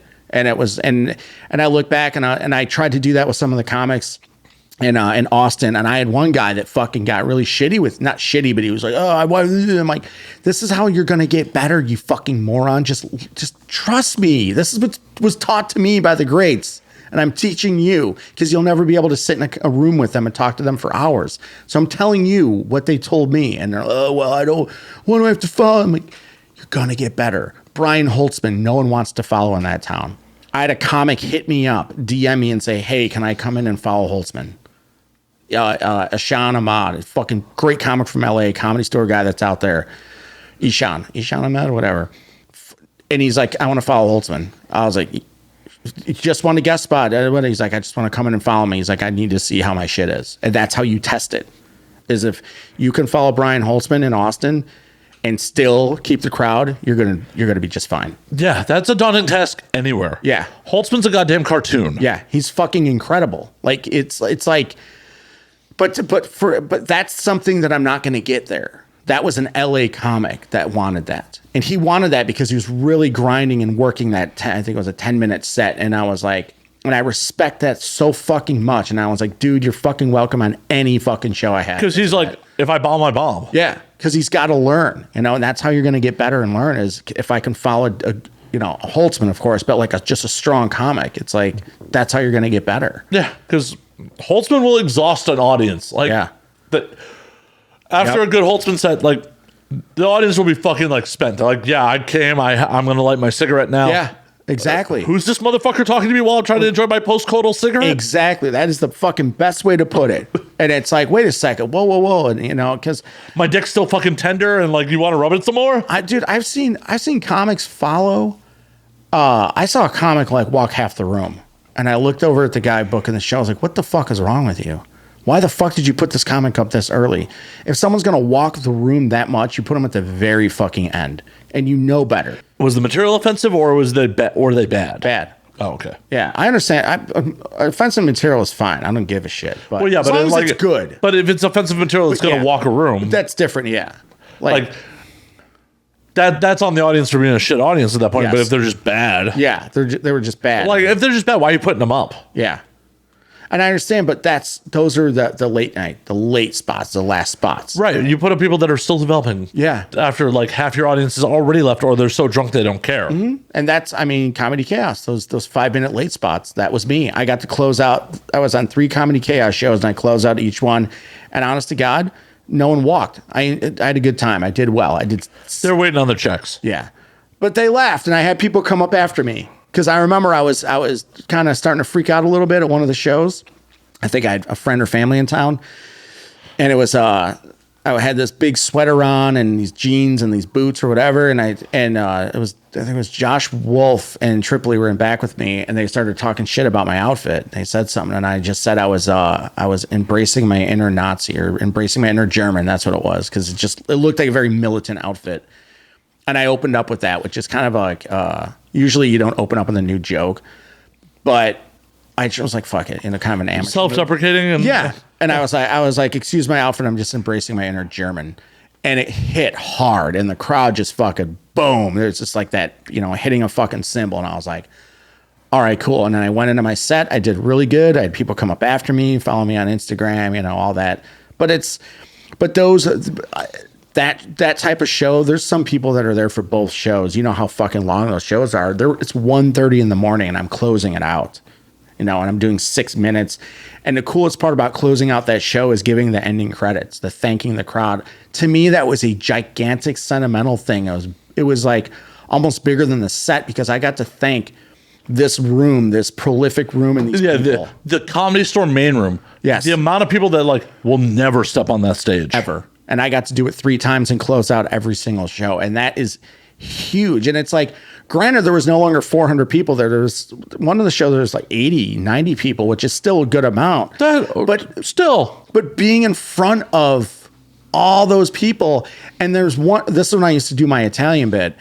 I did it, and it landed fucking great. And at the end of the night, I was sitting On the side, it was like late there. The staff was cleaning up, and the entire staff were talking to each other. The comics, the door guys, the servers are bullshitting, and they're all talking like Italians. They're all like doing, hey, because it was a dumb joke, but it either hits or it doesn't. And they were all talking like it. And it made me feel good. And I leaned over and I was like, look at them. They're all kind of like mimicking the bit.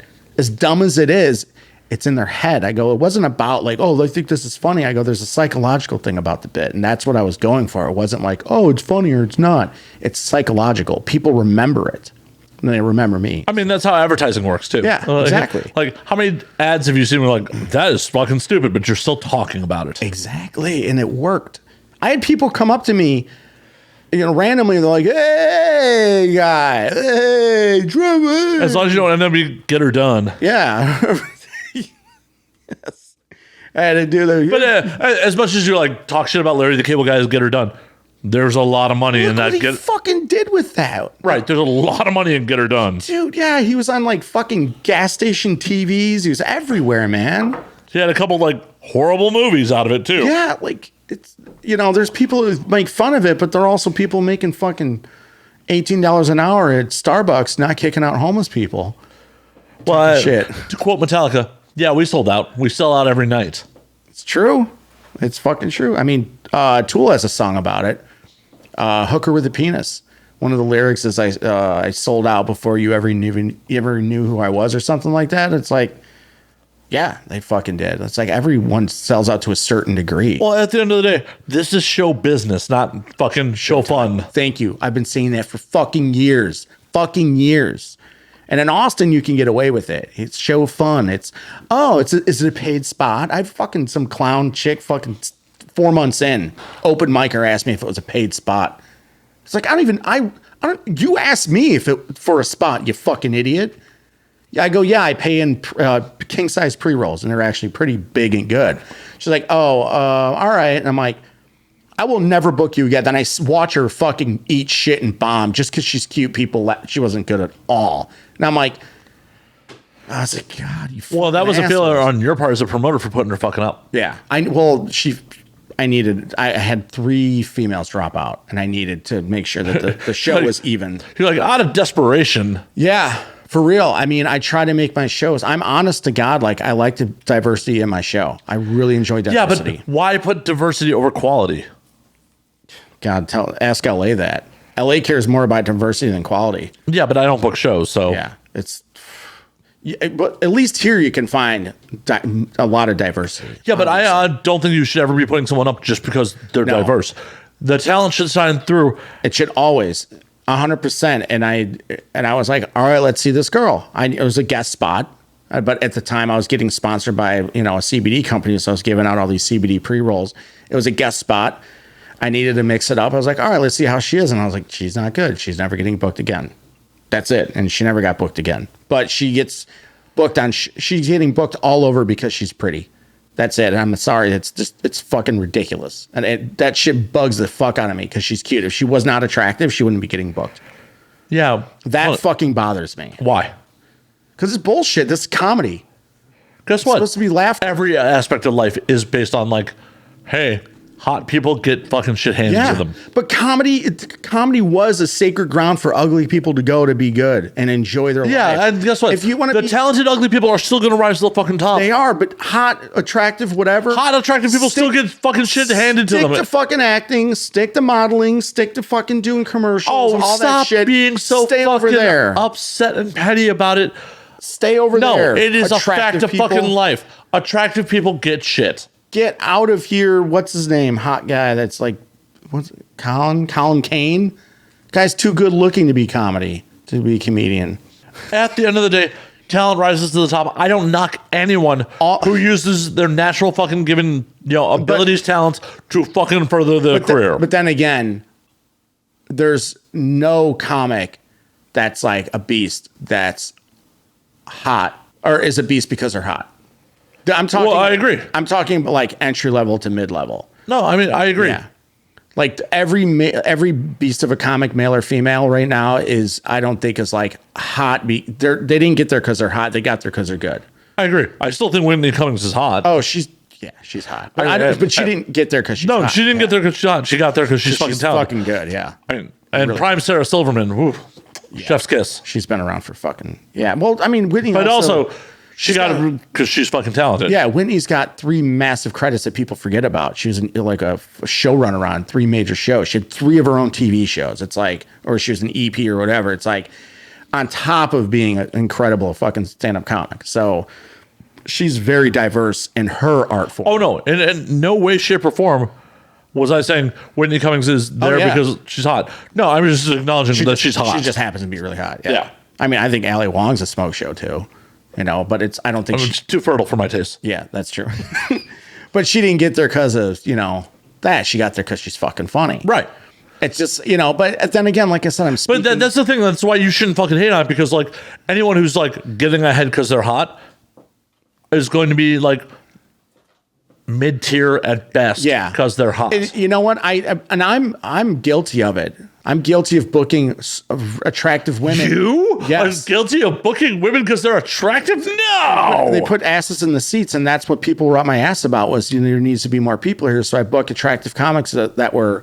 But when all they do is they constantly lean on their looks, it's like you still got to write and be funny. And I explain that to them. Like, you still got to write and be funny. You can't just stand up there and be like, oh my God, look at my boobs. Oh my God, I'm so funny. It's like, you're a fucking idiot. You're a clown. But the flip side is, if they put 15, 20 asses in the seats, that's the fucked up part. Is it fucked up, or just how life works? Yeah, it's how life works.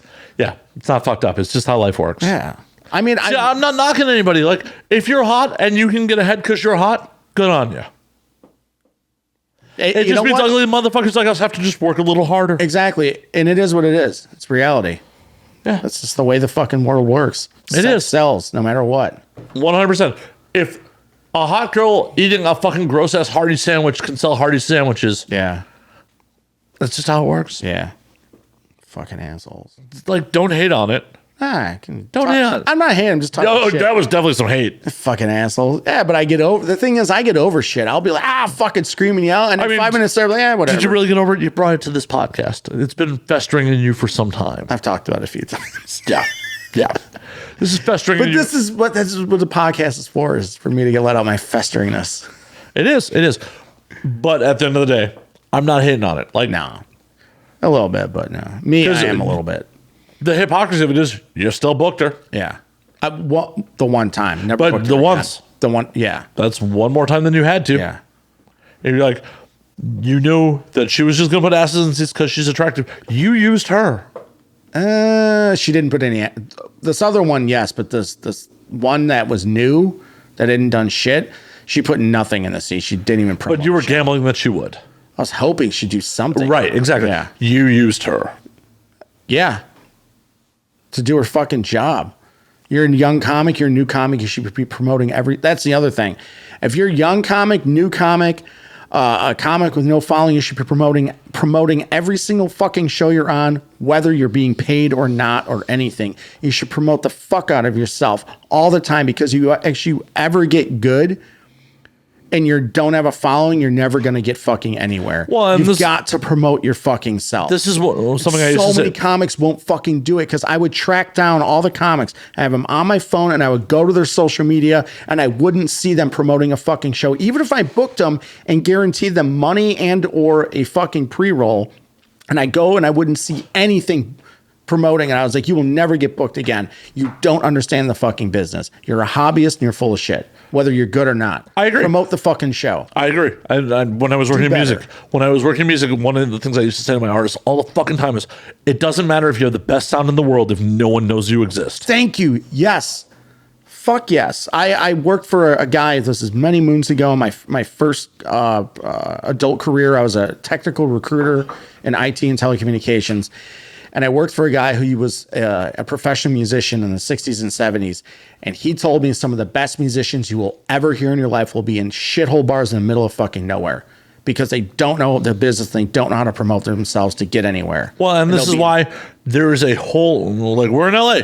That is why there's a whole business around music that are people that are not, or just entertainment in general. There's a whole circle of people around entertainment that are not entertainers. Yeah. Because there's something about the brain that if you are artistically inclined, you are probably not business analytical inclined. It's very rare when you have both. Yeah. And it's, and I saw it and I just wanted to and it happens here.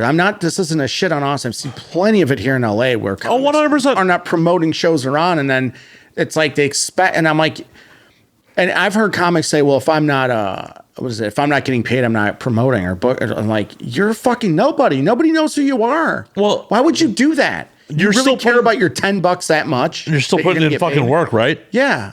Like, do something. You have to go crazy. You don't have to make videos and put it everywhere. Why are you going up if you're not going to let people know about it? Yeah. It takes 10 minutes. When you're on the toilet taking your morning shit, put it on your social medias. It takes 10 minutes tops. Copy the fucking hashtags. Dude, I did this every single fucking day for my shows and everything I had going on. Constantly. As a promoter for my own shows, other shows, whatever. It was on all my social medias all the time. Twitter, Facebook, Instagram. And guess what? They weren't all connected. I did it separately because they all have their own language. It's true. And it's true. And I will never stop doing that. That's just who I am, and that's what I'll always do is continue. I mean, that's what you have to do to try to succeed. Yeah. Continue to push my shit. That's what you have to continue to push your shit till you get to a level where other people are pushing it for you. Yeah. And there's a handful of people that were. There's people people here in LA pushing my shows in Austin because they believed in my shit. I may have retweeted a thing or two. Yeah. See, thank you. I mean, but it's humble brag. But that shit's cool. Like, well, but everybody at our level should be helping each other. We're all homies. But that's also. Other. I did it for my own. I mean, obviously, I want to help my friends. Yeah. But also, part of it is just like, as I've become more of a content creator over the years, it's just like, oh yeah, so many people, because they have access to you as a person. Yeah. That are actually like supposed to be your friends, supposed to be in your circle, don't want to spend the effort because like, oh, that's just they don't view you as an actual legitimate entertainer because they're a dude who knew you beforehand. Exactly. I have consciously gone out of my way to try to support my friends. Yeah. Because that's what I want for my shit. Yeah. We should all, like, it's like people have like, they kind of have their crews and this and that. But if at these levels, from here and to that kind of like going into mid-level, you start to get known a little bit. Like, we should all be, I'm a like whore. I will like everything I can. And I noticed with my algorithm too, it's wherever I live. Like, I started seeing shit from my friends in LA again because I'm here. When I was in Austin, I didn't see anything, and I was like, "What's going on?" I didn't.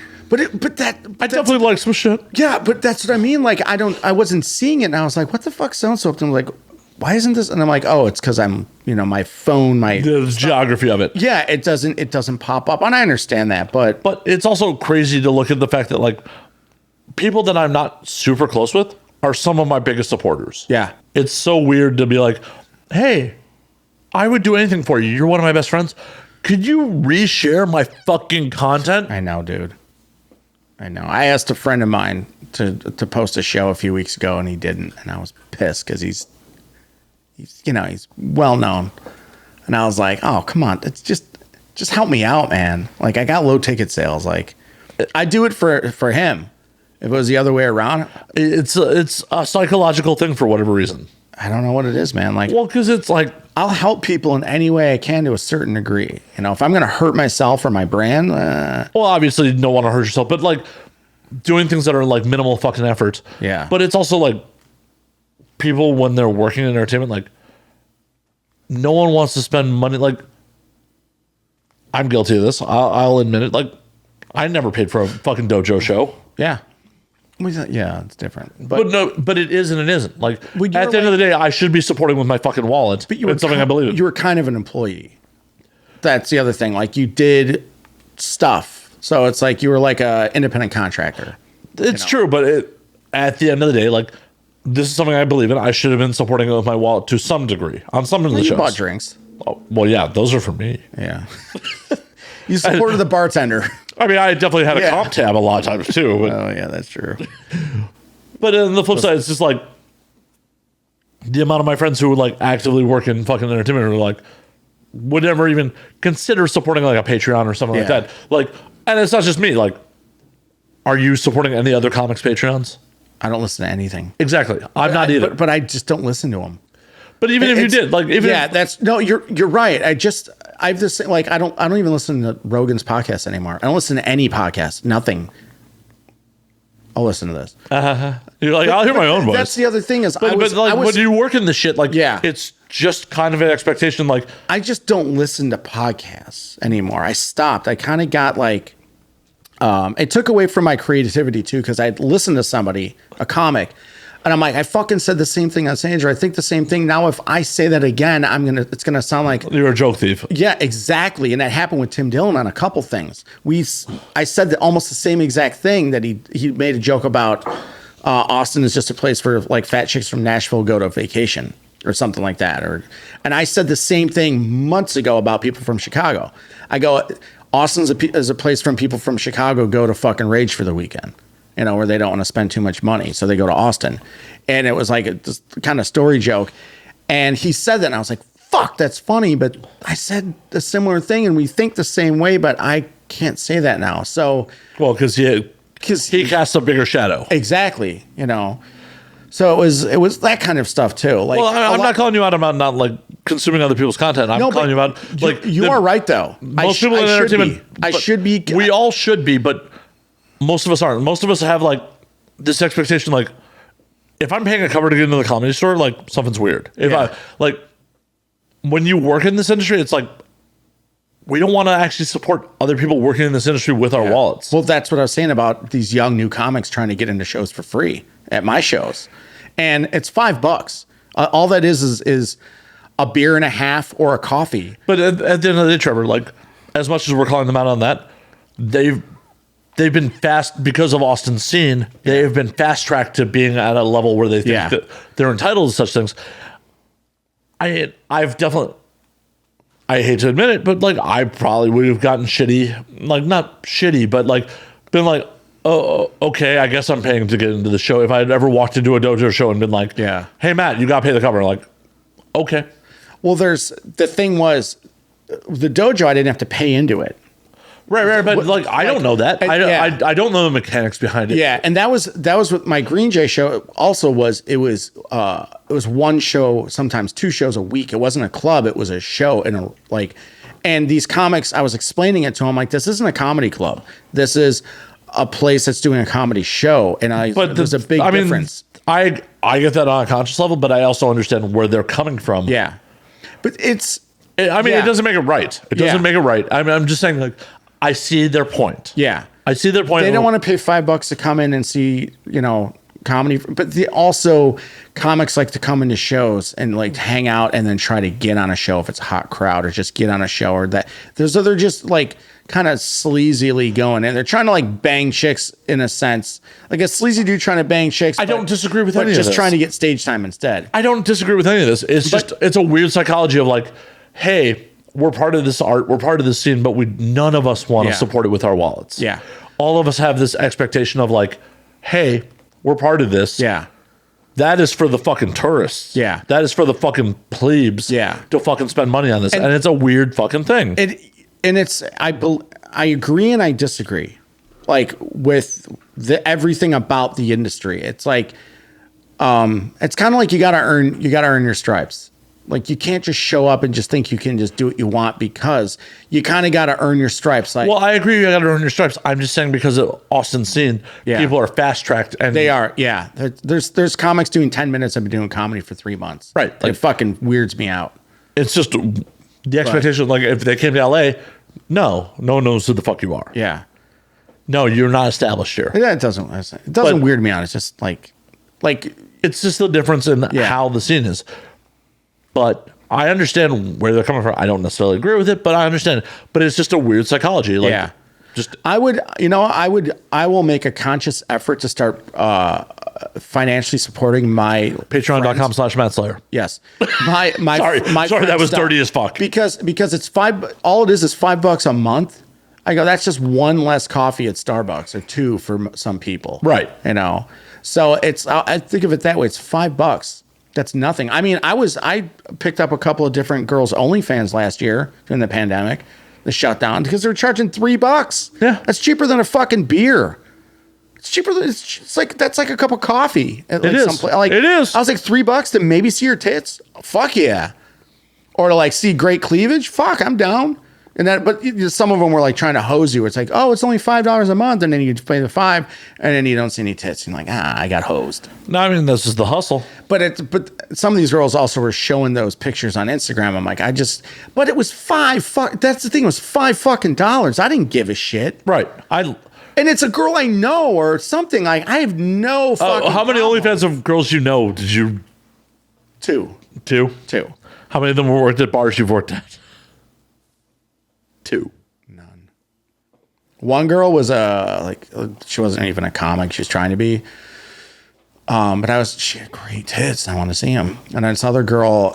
There's nothing wrong with that. Another girl, amazing tits. I just want to see them. But she charged $40 to see them, and I was like, no. I'll give you the $3 a month or $5 a month, whatever. That's not a big deal. That was government money, by the way. That wasn't me paying you. That was fucking. Oh, no. That was Uncle Sam paying. I had a guest who talked about this. Like OnlyFans spiked every time the stimulus checks came out. Big time, yeah. And I had no problem admitting it anywhere. I was like, yeah. Oh, there's like a meme going around. I've never spent money to see an OnlyFans. I'm like, oh, good for you, you fucking high and mighty cunt. Like I did. Some of these girls I knew, and some of them I didn't know. And guess what? I want to see nice tits. I like tits. What's wrong with that? Why can't I give $5 to see tits? Strip clubs are okay. Porn. Well, what about porn up? I'm like, yeah, I go. I know I can see free tits on Pornhub and X Hamster, but I want to see her tits because I've been following her on Instagram for the past 2 years. Yep. And Supply now I and have an demand. opportunity. Yeah. And now I have an opportunity. And it's like, cool, nice tits. I like those. Here's $3. Like, ooh, $5, whatever. Even 10. 10 ain't shit still. 10's a shot of Jameson with tip at Mrs. Robinson's Pub located in Toluca Lake, California. I mean, for fuck's sake, we spent almost $10 on just doing a bit earlier. So yeah, for real. It's like, man, like I paid for shows in Austin when I first got there. I had my money out. I had someone, one of the comics, she invited me to the show. And I was like, oh yeah. I was like, $5. And she's like, you paid? I go, yeah, it's $5. She's like, I don't know why you paid. I'm like, because it's $5. But that is also the reinforcing mentality. Like, oh no, but I didn't care. It was $5. No, I know you don't care. And there's been times where I've paid to like paid cover at music or fucking and whoever invited me, I was like, why did you pay? Yeah, it's a weird dichotomy where it's just like once you're behind the rope, the people also, I've been spoiled for a very long time. Working in bars and restaurants, mostly bars and nightclubs for the majority of my adult life. It's also crossed over to entertainment, obviously in the past, 7 years now. But I also worked with professional athletes for a long time. So I was going to a lot of every UFC fight for free, a lot of other types of things, not UFC, but MMA organizations for free. So I was like, I've been spoiled and going back to my mid 20s, I was working with DJs and models in Chicago back in the early to mid 2000s, where I was going to these clubs and doing these events, getting in for free because I was essentially promoting and working with them and booking them and doing stuff. So it's like I kind of just been used to it, but I have no fucking problem dropping. If it's like, oh, I want to see a show, no fucking problem. Easy, no big deal. On one hand, I have no problem. On the other hand, I will. But if I can get it for free, I will. Right, exactly. That's okay. And there's been times where like my entitlements run through, and I've grumbly like handed my fucking money over, like I feel like. Well, it's also independent things because that's what we are. We're independents because that money goes to the production, the pay, and everything. And a lot of the times, we're not making fucking dick if we're making anything or breaking even. So. Independently produced programs or shows or whatever, I have no problem. My friend Dennis is a musician out here. He's in a fucking awesome band. And I tell him, I go, don't put me on a list. If that money is going to you, I go, I 100% want to. That's my token of gratitude for you entertaining me for a few hours doing music. Like, I want that. But he's like, I don't want you to pay because of what you've done for me and da-da-da. And I was just like, it's $5-10, dude. It's okay. Like, yeah, it's then it turns into just a weird psychology. Yeah, it is. It's very weird. I posted an article on my socials a month or two ago about a musician who wrote about this shit. And it's just like, there's just something in the human psychology where it's like, it's weird to support people that you were actually too close to. Yeah, it is. Yeah. Do you think it's a unconscious jealousy of if I don't even think it's a you, jealousy, but like because I definitely think with some of my like my close friends, people I've known for years, it's just like, oh, that's Matt's hobby. Like, why would I? Yeah, people think. Why would I just give Matt money for his hobby? Well, people in Lyle and Naperville are like, oh, Trevor, the drunk bartender that's sober now. Oh, he's doing comedy, huh? Like, well, we always thought he was funny, but now he's trying to like actually. Yeah, because you're not selling out Madison Square Garden, you're not headlining the store because they don't view you as successful. No. So why should they support it? Exactly. It's a weird especially over the pandemic where like I have, because of Twitch, because of now the Patreon, I have literally reached out to people like, yo, please open up your wallets. It helps. It's weird because like I wrote these jokes. I'm like, comics are so cheap they won't pay to get into a show, but they'll buy an 8-ball. 8-ball's like $200. It's like, what the fuck's wrong with you? Some comics are so cheap they won't pay to get into a show, and they'll go to see a movie and they'll be like, hey, my friend is background in this movie. Can I get in for free? It's just like, what? That joke would work here in LA, but it wouldn't work in Austin. But I also think a lot of that is entitlement, not necessarily being cheap. See, I got blessed in because of Sam. Yeah. And the dojo. And then what I did with the dojo wasn't just like my playground. I gave so many opportunities to so many different comics at every fucking level that people respected me, where I would walk into a club and they're like, you're good. Come up. I was in a line at the Improv to see Rogan a few years ago with my ex. And they're like, is that Trevor? And I was like, hey. And they're like, what are you doing? I'm like, I'm standing in line. Because I was on a list and everything, but I stood in line and they're like, come here. And I walk up and everyone turns on the line. They're like, oh yeah. And they go seat me, no problem. But I was like, I didn't go to the Improv a lot, so I didn't feel like doing that whole like, but the store. Don't you know who I am? But the store, all the people there knew me because the store staff would come to Sycamore all the time. And not just to well, a lot of them would get up. Yeah. And some of them just came there to hang out. Punky Johnson, especially. She would come there and just hang out. She'd watch football. She'd hang out with us. She'd drink. She'd party. She'd eat. Feng Chow would do the same thing. They're homies. This guy, Nick Kirkus, like all these store employees were just hanging out there, and they could get up if they wanted. But like even before or after shows, they just hang there. So it was like there was this little community being built with us. And I told all the bookers or producers and hosts, I said, if there's ever a store comic or store employee in here that needs to get up early to go to a show or go to work, they need to go up right away. They have kind of carte blanche. And I was like, that's just how it is, because Sam was connected, is connected heavily to the Comedy Store, that I wanted to kind of keep that movement going. And then the improv guys and girls started doing stuff there, and I started kind of like giving them the same treatment, but it started out with store people, then it was improv people. So I really liked what I was doing. I was essentially to a certain degree like a farm league type system or mentality. But when I was in Austin, I kind of someone tried to pigeonhole me that, and I was like, I know more about running a show than anyone here running a show, other than the couple people that came here from LA, like Red Band, Hinchcliffe, Rogan, obviously, like those guys. And I saw people. I mean, not to talk shit. Does Rogan really know shit about running a show? I don't know. Exactly. But it was a hell of a show. I stayed after one night at Vulcan, and I watched him kind of go through the room about how he wanted things, because he was looking at the room. Well, no, but he knows how to run a show for himself. But that's not producing a show. Run, yeah. I think he does it. I just don't think he does anymore. He doesn't, I mean, he's been in it for like fucking 20 plus 30 years. Yeah, like. And he also does a true headliner show, where it's open feature, him headlining. That's it. Occasionally there's maybe, but he's been doing just the 3-punch shows, the old school way. Where me, I do like, I have my own hybrid. I do a headliner showcase. I do 5 or 6 comics, and then a headliner, then all my guest spots at the end. And that's my own recipe, and people like that. And it's a good recipe. It's kind of like doing local music, where like nobody wants the actual headliner spot because the audience will be fucking gone by that point. Exactly. So I book a handful of comics like that are on the flyer, then the headliner, and then after the headliner are all the guest spots. And I mean, Sam did similar with Comedy Chaos. Yeah. And if if I need to fill in, if a book comic isn't there, I can fill in with somebody, because it happened a lot in Austin, man. It was like really fucking annoying, to be honest. It's like doors at 8, shows at 9. I got people waltzing in at 9:05, and I'm like, you were supposed to go up first. Oh, I didn't know that. Well, the show's at 9, not 9:05. Why are you here at 9:05? Right.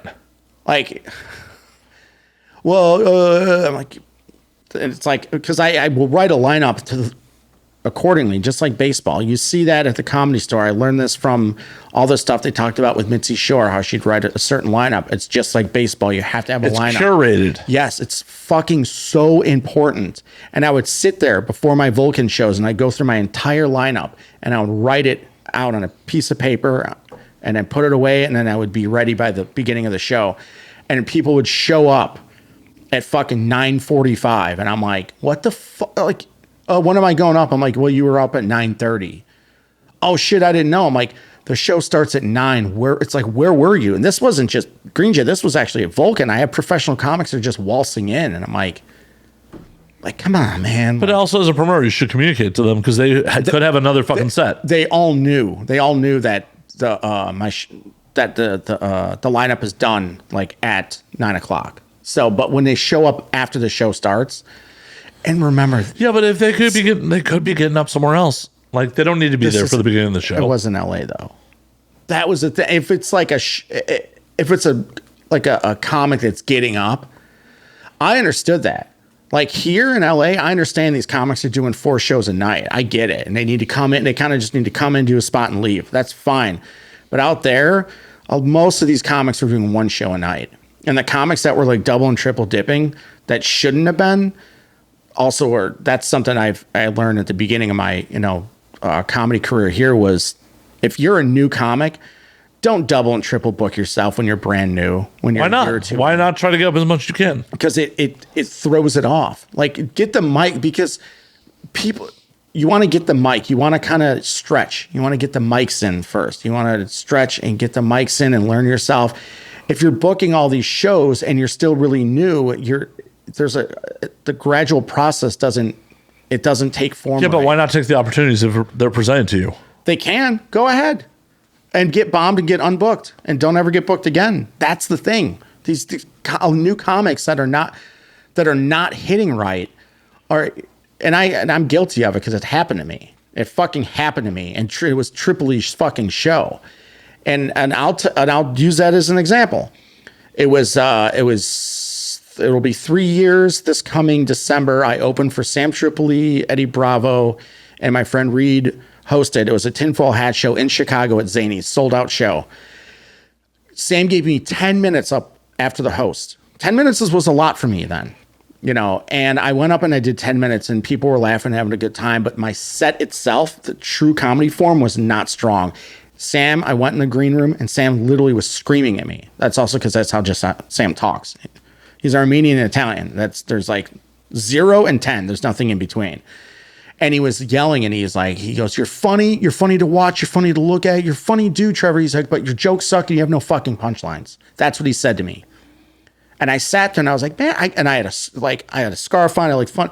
And I was like, dude, they were fucking laughing. He goes, they're laughing at you. He goes, but your fucking jokes aren't there, dude. He goes, you have no fucking punchlines. You're up there kind of just like dancing around like a fucking big gay bear. And I took it to fucking heart, but I took it to heart the right way. My best friend since 6th grade was sitting up there, and Sam leaves. He goes, I love you, man. He's, but you got to get better. And he gave me a big hug, and he walked downstairs. My best friend since 6th grade, he goes, you're right. He's right. He goes, you didn't have what he said. You had no punchlines. You had no setup. You're just kind of fucking off. I took that to heart. That was, like I said, it'll be 3 years December. And I fucking wrote my ass off, and I wrote and I wrote and I wrote, and I worked sets over and over and over. And then I was in Chicago and Lombard in March, and I opened for Sam. I did 6.5 minutes in front of the biggest crowd I've ever done, 300 plus people. I fucking killed. He didn't see it.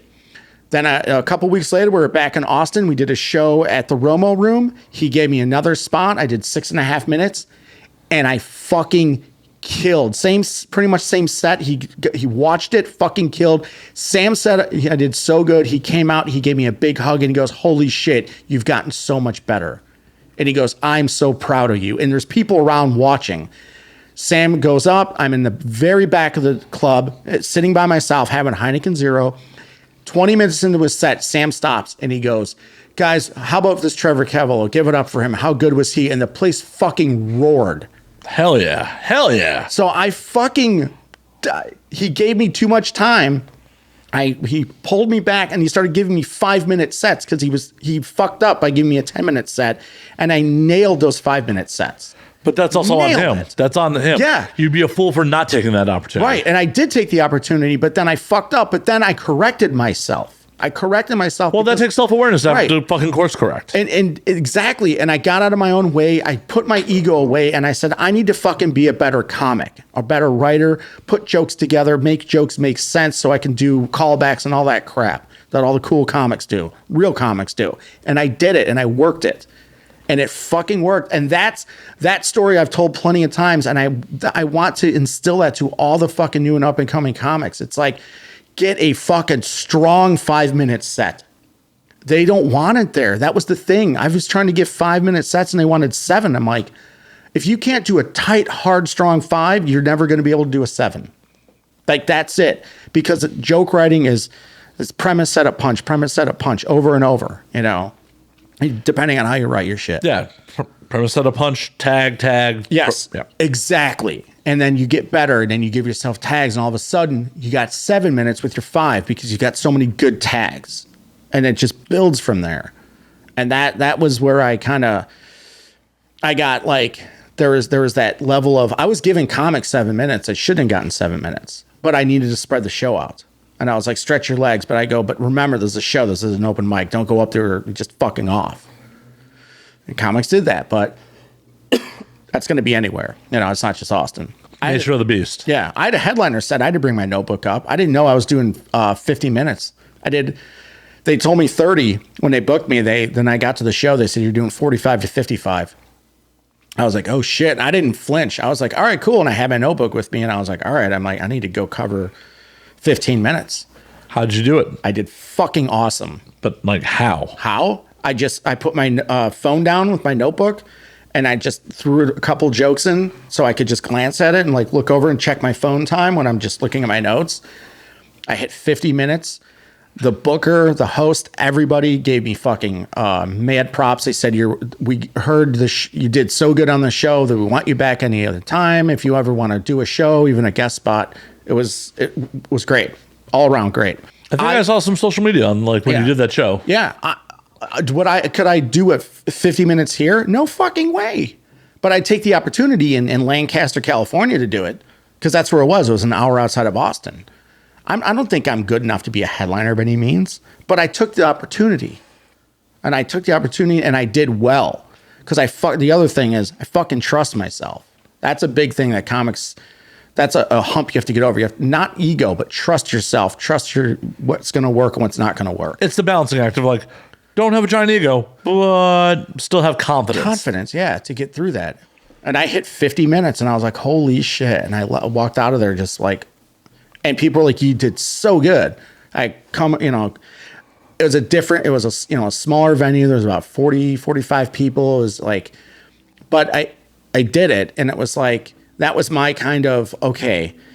It was like a repeat of, this is a big step for me. I don't know if I'm ready, but I realized, okay, I can, but I need to, it wasn't a strong, tight 50 minutes. There was a lot of looseness towards the end. But by that time, the crowd was pretty drunk and they're on your side. Oh yeah. I was just fucking around. Doing these one-off jokes that fucking landed. They're loving having interactions with people. By that time, it was like much more, I'm 40 minutes in. These guys like me. The whole crowd liked me. Right. You don't have to win the room over anymore. Exactly. So the 10 minutes was gravy, and it was fun, and it was an opportunity. I was like, cause there's people that are like, somebody actually said to me, a friend of mine, he's like, do you even have 30 minutes? I was like, bitch, I have an hour. I have an hour of material I can cover. I just never did that much time at shows because my ego's not that big. I just wanted to host or do my 10 minutes, 7 to 10. Right. And that hour, it's probably not like all fucking like super tight. Yeah. I'm not a monster, but it was a place where I could go and stretch my legs. And that's what they should be doing. A lot of the comics are sticking in Austin and they're trying to stretch their legs there. And they should be going to the smaller cities outside where people don't know if you make a mistake or something or drop a joke, where you can stretch your legs and then come back. It's kind of like a booked open mic. But also, like, one of the tricks about, like, dropping a joke and just not letting the audience in on the fact that you dropped it. Just fucking keep rolling with it. Yep. And you're going to get that in smaller towns or towns that aren't used to comedy. So, it was overall, it was a great experience. The towns is not for me, but it was cool. It was fun. I had a good time. I got laid, I got to get up a lot. First time in years. Yeah. No. You're on camera, Yeah, shit. Fuck. Yeah, it's a cool town. It's just, I'm an LA guy. And Bobby was like, I'm bummed, man. He goes, and he said he talked to you, and he's like, Slayer, he's an LA guy. He's like, you're just an LA dude. I go, I am. I love Los Angeles. Yeah. No, I love it here. Like, I've been all over this country. I've lived in multiple places. Same here. There is no place in the States I would rather live than here. Yeah, I love it here. I've visited everywhere but the Northeast. I've been to New York once, but I haven't been to the Northwest. But I'd visit, but I couldn't live there. I've been to 45 states. Oh, no shit. Yeah, I've been to 45 fucking states. That's fucking cool. I have spent 3 months in Boston, fucking 6 months in Atlanta. Okay. 6 months in the Carolinas, like, on multiple occasions. Like, I have been a lot of fucking places. Yeah. There is no place in the States I would rather live than LA. LA's great. Because between the opportunities you can get in LA, just the opportunities that can, like, if you're open to them, that can happen. As a consumer, the entertainment options are second to none. Yeah. Like, you can go see a killer lineup at the store, the Improv, the Laugh Factory, almost any night of the week. There are so many art house cinemas that, like, you can watch movies that you're not going to be able to see anywhere else. Yeah. Yeah. Every band, every musician you ever want to see is going to play LA, and they may play a small venue before they go on tour. Yep. Yeah. And then there's just so many, like, things that, a friend of a friend tells you about this thing, and you get to find this amazing restaurant or this fucking hole in the wall, or that is what makes this fucking place magical. The thing I really missed, and it's, the cultural diversity that Los Angeles provides is unfucking believable. It's like, when I was in Austin, I literally was like, what's with all the white people? And I'm a white dude from the suburbs, but I love the fact that LA is so diverse. And it's not even, it's like, it's diverse in its own diversity. It's like, it's not just because there's a lot of white people. I'm like, no, there's white Americans, and then there's Russians who are not white Americans. And there's, Polacks, and there's, white Jews. And there's like, then you have like Vietnamese and Koreans and Chinese and Japanese. And you have, little Ethiopia. You have all these pockets and all these different places. And somehow we're all flaky. Yeah, exactly. That's the one truth between all Angelinos. We're all flakes. And I love the fact that these people that come here from these different cultures, they come here and they bring a genuine culture. So they bring a recipe that they didn't get out of a book or they didn't see on Bobby Flay. It's a recipe from their country that maybe their only family or their neighborhood knows. So it's like, it's so personalized. In this big, weird, not washed up, but like crazy city, you have this just constant diversity everywhere we go. And I love that. And it's not just food, but it's everything. It's the jambalaya of this country is right here. And I really missed that when I was in Austin, where I was just like, it just felt so vanilla, and it was like, the food scene's great, but it's like, it's like we were talking about the brisket thing. I'm like, enough with the brisket. Like, it's cool. I like brisket and barbecue, but what do you got for this or that? And people talk. Yeah. Like, do you have shabu shabu? Yeah. Well, what was that? I bring up sushi, and people are like, have you ever HEB sushi? HEB is a fucking grocery store. Yeah. They got great food there, but it's not like culturally, like culture food. It's just good. And I'm like, is this a joke? And I'm like, oh no, the HEB's got good sushi. I'm like, holy shit, like these guys are for real. Like, yeah. And I do love HEB. That place is dope, but it's like I said, that was something I really fucking missed here. And I think Austin will gain it, eventually, but I don't want to wait there 10 years to see if the comedy scene turns into like a real second tier, place. I don't have that time. Nope. Well, I'll be dead by then. Yeah. But on that note, Yeah. we're going to call last call, Trevor. Last call it is. Last call on this motherfucker. Well, thank you for joining us again. Where can they find you on things? Where can they find your new fucking upcoming show? Yes, that's the big stuff. For everybody that decided to get here or stay here for the last of this, the last call, you can find me on all socials at Trevor Keveloh, Trev as in Victor, O-R, Keveloh, Kev as in Victor, Eloh, on all social medias. You can also find my new comedy brand, Corrupted Comedy, that's corrupted with a K up there. On all social medias, Corrupted Comedy LA. We've expanded. We have a Corrupted Comedy ATX, now a Corrupted Comedy LA. And we will be launching a Monday residency at Mrs. Robinson's Pub in Toluca Lake soon. So just beware that will be happening very soon, sometime hopefully this month. I will also be AGMing Mrs. Robinson's Pub. So AGM and comedy and all that stuff. No one gives a fuck about the AGM job. No one cares about that. All they're like, oh, you're going to start comedy. That's all they care about. Yeah, exactly. I was like, well, I still got to pay my bills because You could be turning tricks. It's cool. Yeah. Get that OnlyFans account. The OnlyFans shitter. Yeah. And Austin, I love you. I know I was talking shit, but I love you. I love you guys. Meh. Most of you. There's a couple of you that can kick rocks and go fuck yourself. Austin's like, that chick I occasionally fuck. It's like, it's a good time when I fuck, but, I'm not marrying you. Yeah. Friend of mine said Austin's biggest fan is Austin. Yep. If he won't listen to this, but well, tell him to. I will. I'll tell him just go to the end and he'll love it. Exactly. Yeah. And until next time, you can find me at Matt_Slayer on Twitter, Matt Slayer on Instagram, Matt F. Slayer on Facebook, twitch.tv/Matt F. Slayer. You can find the fucking Patreon where the video version of this podcast is that you heard about it in the pre-roll at patreon.com/Matt Slayer. You can find the podcast at And Now We Drink on Twitter and Now We Drink on Instagram. And until next week, drink up, motherfuckers.